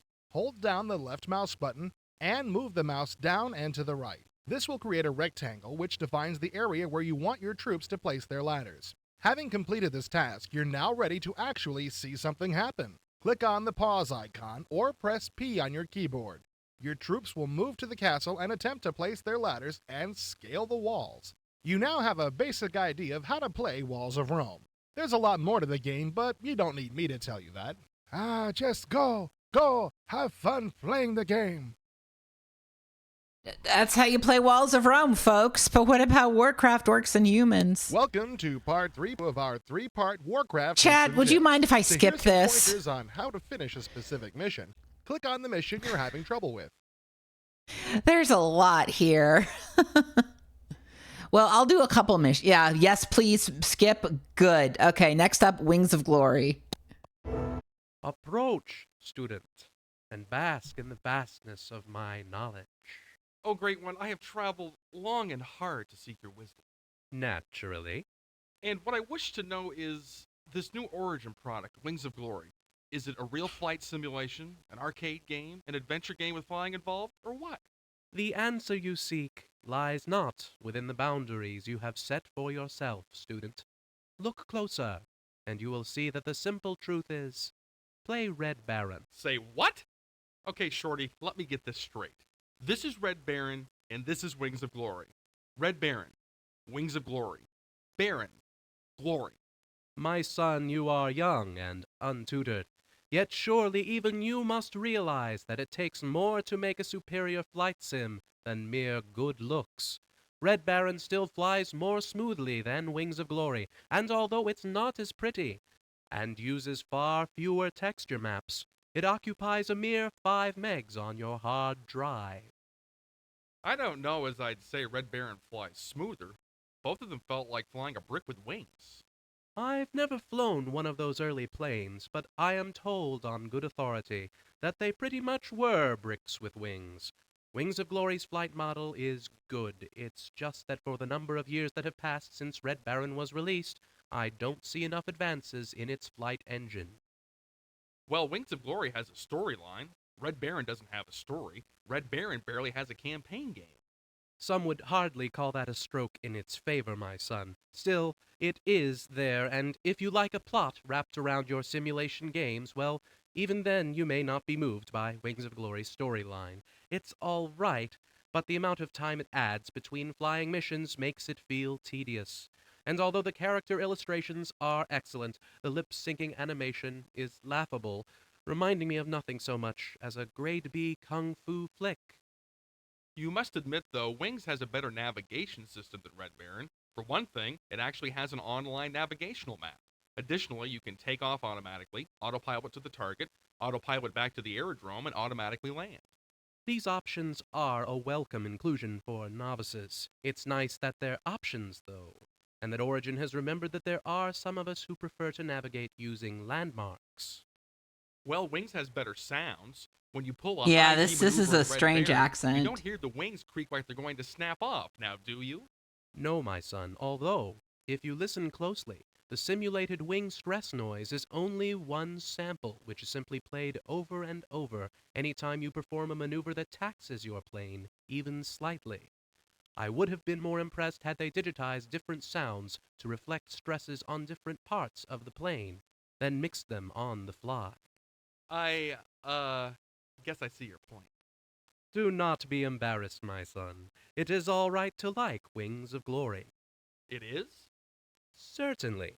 If you like Origin's flying games, particularly the way a storyline is incorporated into the game, you will find it a worthwhile purchase. However, for those seeking a hardcore simulation of World War I fighter plane combat, dated graphics and all, Red Baron remains the heavyweight champ. And yeah, let's just I hope they don't do the accents and the pros and the cons. The texture-mapped graphics are a step up from the reigning champ, Red Baron. The digitized sound effects and speech are extremely high quality. Also, with reasonable detail settings, the game runs smoothly on a 486-66. And the cons? You can't fly for the Germans, only against them. The flight model makes it difficult to fly straight at a target without using the rudder to correct. And we should also try Red Baron, Dawn Patrol, and Pacific Strike. Okay. All right, we got one left. When we last left the brave men and women It's of the XCOM. Extraterrestrial Combat Unit, they had finally tracked the evil aliens to their stronghold on Mars and wiped them out. This made them feel pretty good about themselves. This accomplishment seemed to mean two things: that you had managed to whip one of the toughest strategy games around, and a bright future was guaranteed for all mankind. Of course, you neglected to allow for the fact that, to the surprise of virtually everyone, XCOM would turn into one of the biggest strategy games of 1994. That means your mission isn't really finished, because Microprose has decided the popularity of the original release warrants a sequel. At the beginning of XCOM, Terror from the Deep, we learned that those crazy aliens have left us something to remember them by: dormant forces located underwater. Now, these aliens aren't all wet. Sorry, I couldn't help that one. They've just been waiting for the word from deep space to terrorize Earth yet again. While Terror from the Deep will use the same engine and interface as its predecessor, the different setting has given the designers at Microprose UK, developers of the XCOM series, a chance to improve the look of the game. With the bulk of the action taking place underwater, the game will feature over twice the graphics and animation of the original XCOM. The new location provides quite a challenge to your scientists, since you'll have to research a whole new area of undersea technology. You'll need all of these new and different weapons, since the tricks you use to get rid of the old aliens won't work nearly as well against these undersea mutations. The multi-level tactical maps will return from the original XCOM. You can expect most of the action in Terror from the Deep to take place underwater, but some of the combat will take place above ground. According to Microprose, the new game will have many more terrain types and maps. In addition to improving the graphics, XCOM's designers say that the game will include a new audio driver system, and that the CD version will provide CD standard quality on regular sound cards. Rest assured that while the look and location of the game will change, the basic foundation of XCOM will remain the same. You still need to manage your resources, research all of the latest scientific advances, and serve as a tactical genius as you lead your troops against the alien menace. XCOM UFO Defense wasn't an easy game. Despite that fact, strategy gamers embraced it in droves. It appears as though its sequel, Terror from the Deep, is going to provide just as stiff a challenge. Look for it sometime in the second quarter of 1995. Okay. And folks, That's it. That is issue 11 in the books. Let's, any good ads? No. We got Minecraft. We got Jagged Alliance. We got Transport Tycoon. Okay. All right, let's head on out of here. That's all for this month's episode. Oh, geez, something blew up. Be sure and tune in again for our coverage of Westwood Studios' Command & Conquer, Presto Studios' sequel to the Journeyman Project, Buried in Time, Sanctuary Woods' Riddle of Master Lu, and Microprose's long-awaited Civilization multiplayer. All right, and with that, Xena, it's time to go. Yep. Wait, one more horse. Okay, no more horses. Goodbye, Xena. Thank you for hosting Interactive Entertainment issue 11. Xena. I am never changing that. I love having Xena there. Well, folks, thank you so much for showing up to yet another Interactive Entertainment stream. I'm going to be back on Friday. I'm going to be streaming with Sarduce, probably. And I should be streaming on Saturday, too, with N Beyond. So do look forward to that. For now, though, let's find someone to raid. Oh, hold on, I gotta get out of this. There we go. Let's close RetroArch here. All right, folks, who is doing a thing? A lot of gamers are gaming. Many gamers game. That's what they typically do. How about... Oh, Mooer's playing Laser Lords. We gotta watch Laser Lords. All right, everybody. Laser those lords, okay? Thank you so much for showing up. Thank you for chatting, subbing, all that good stuff. And have a wonderful day. Bye.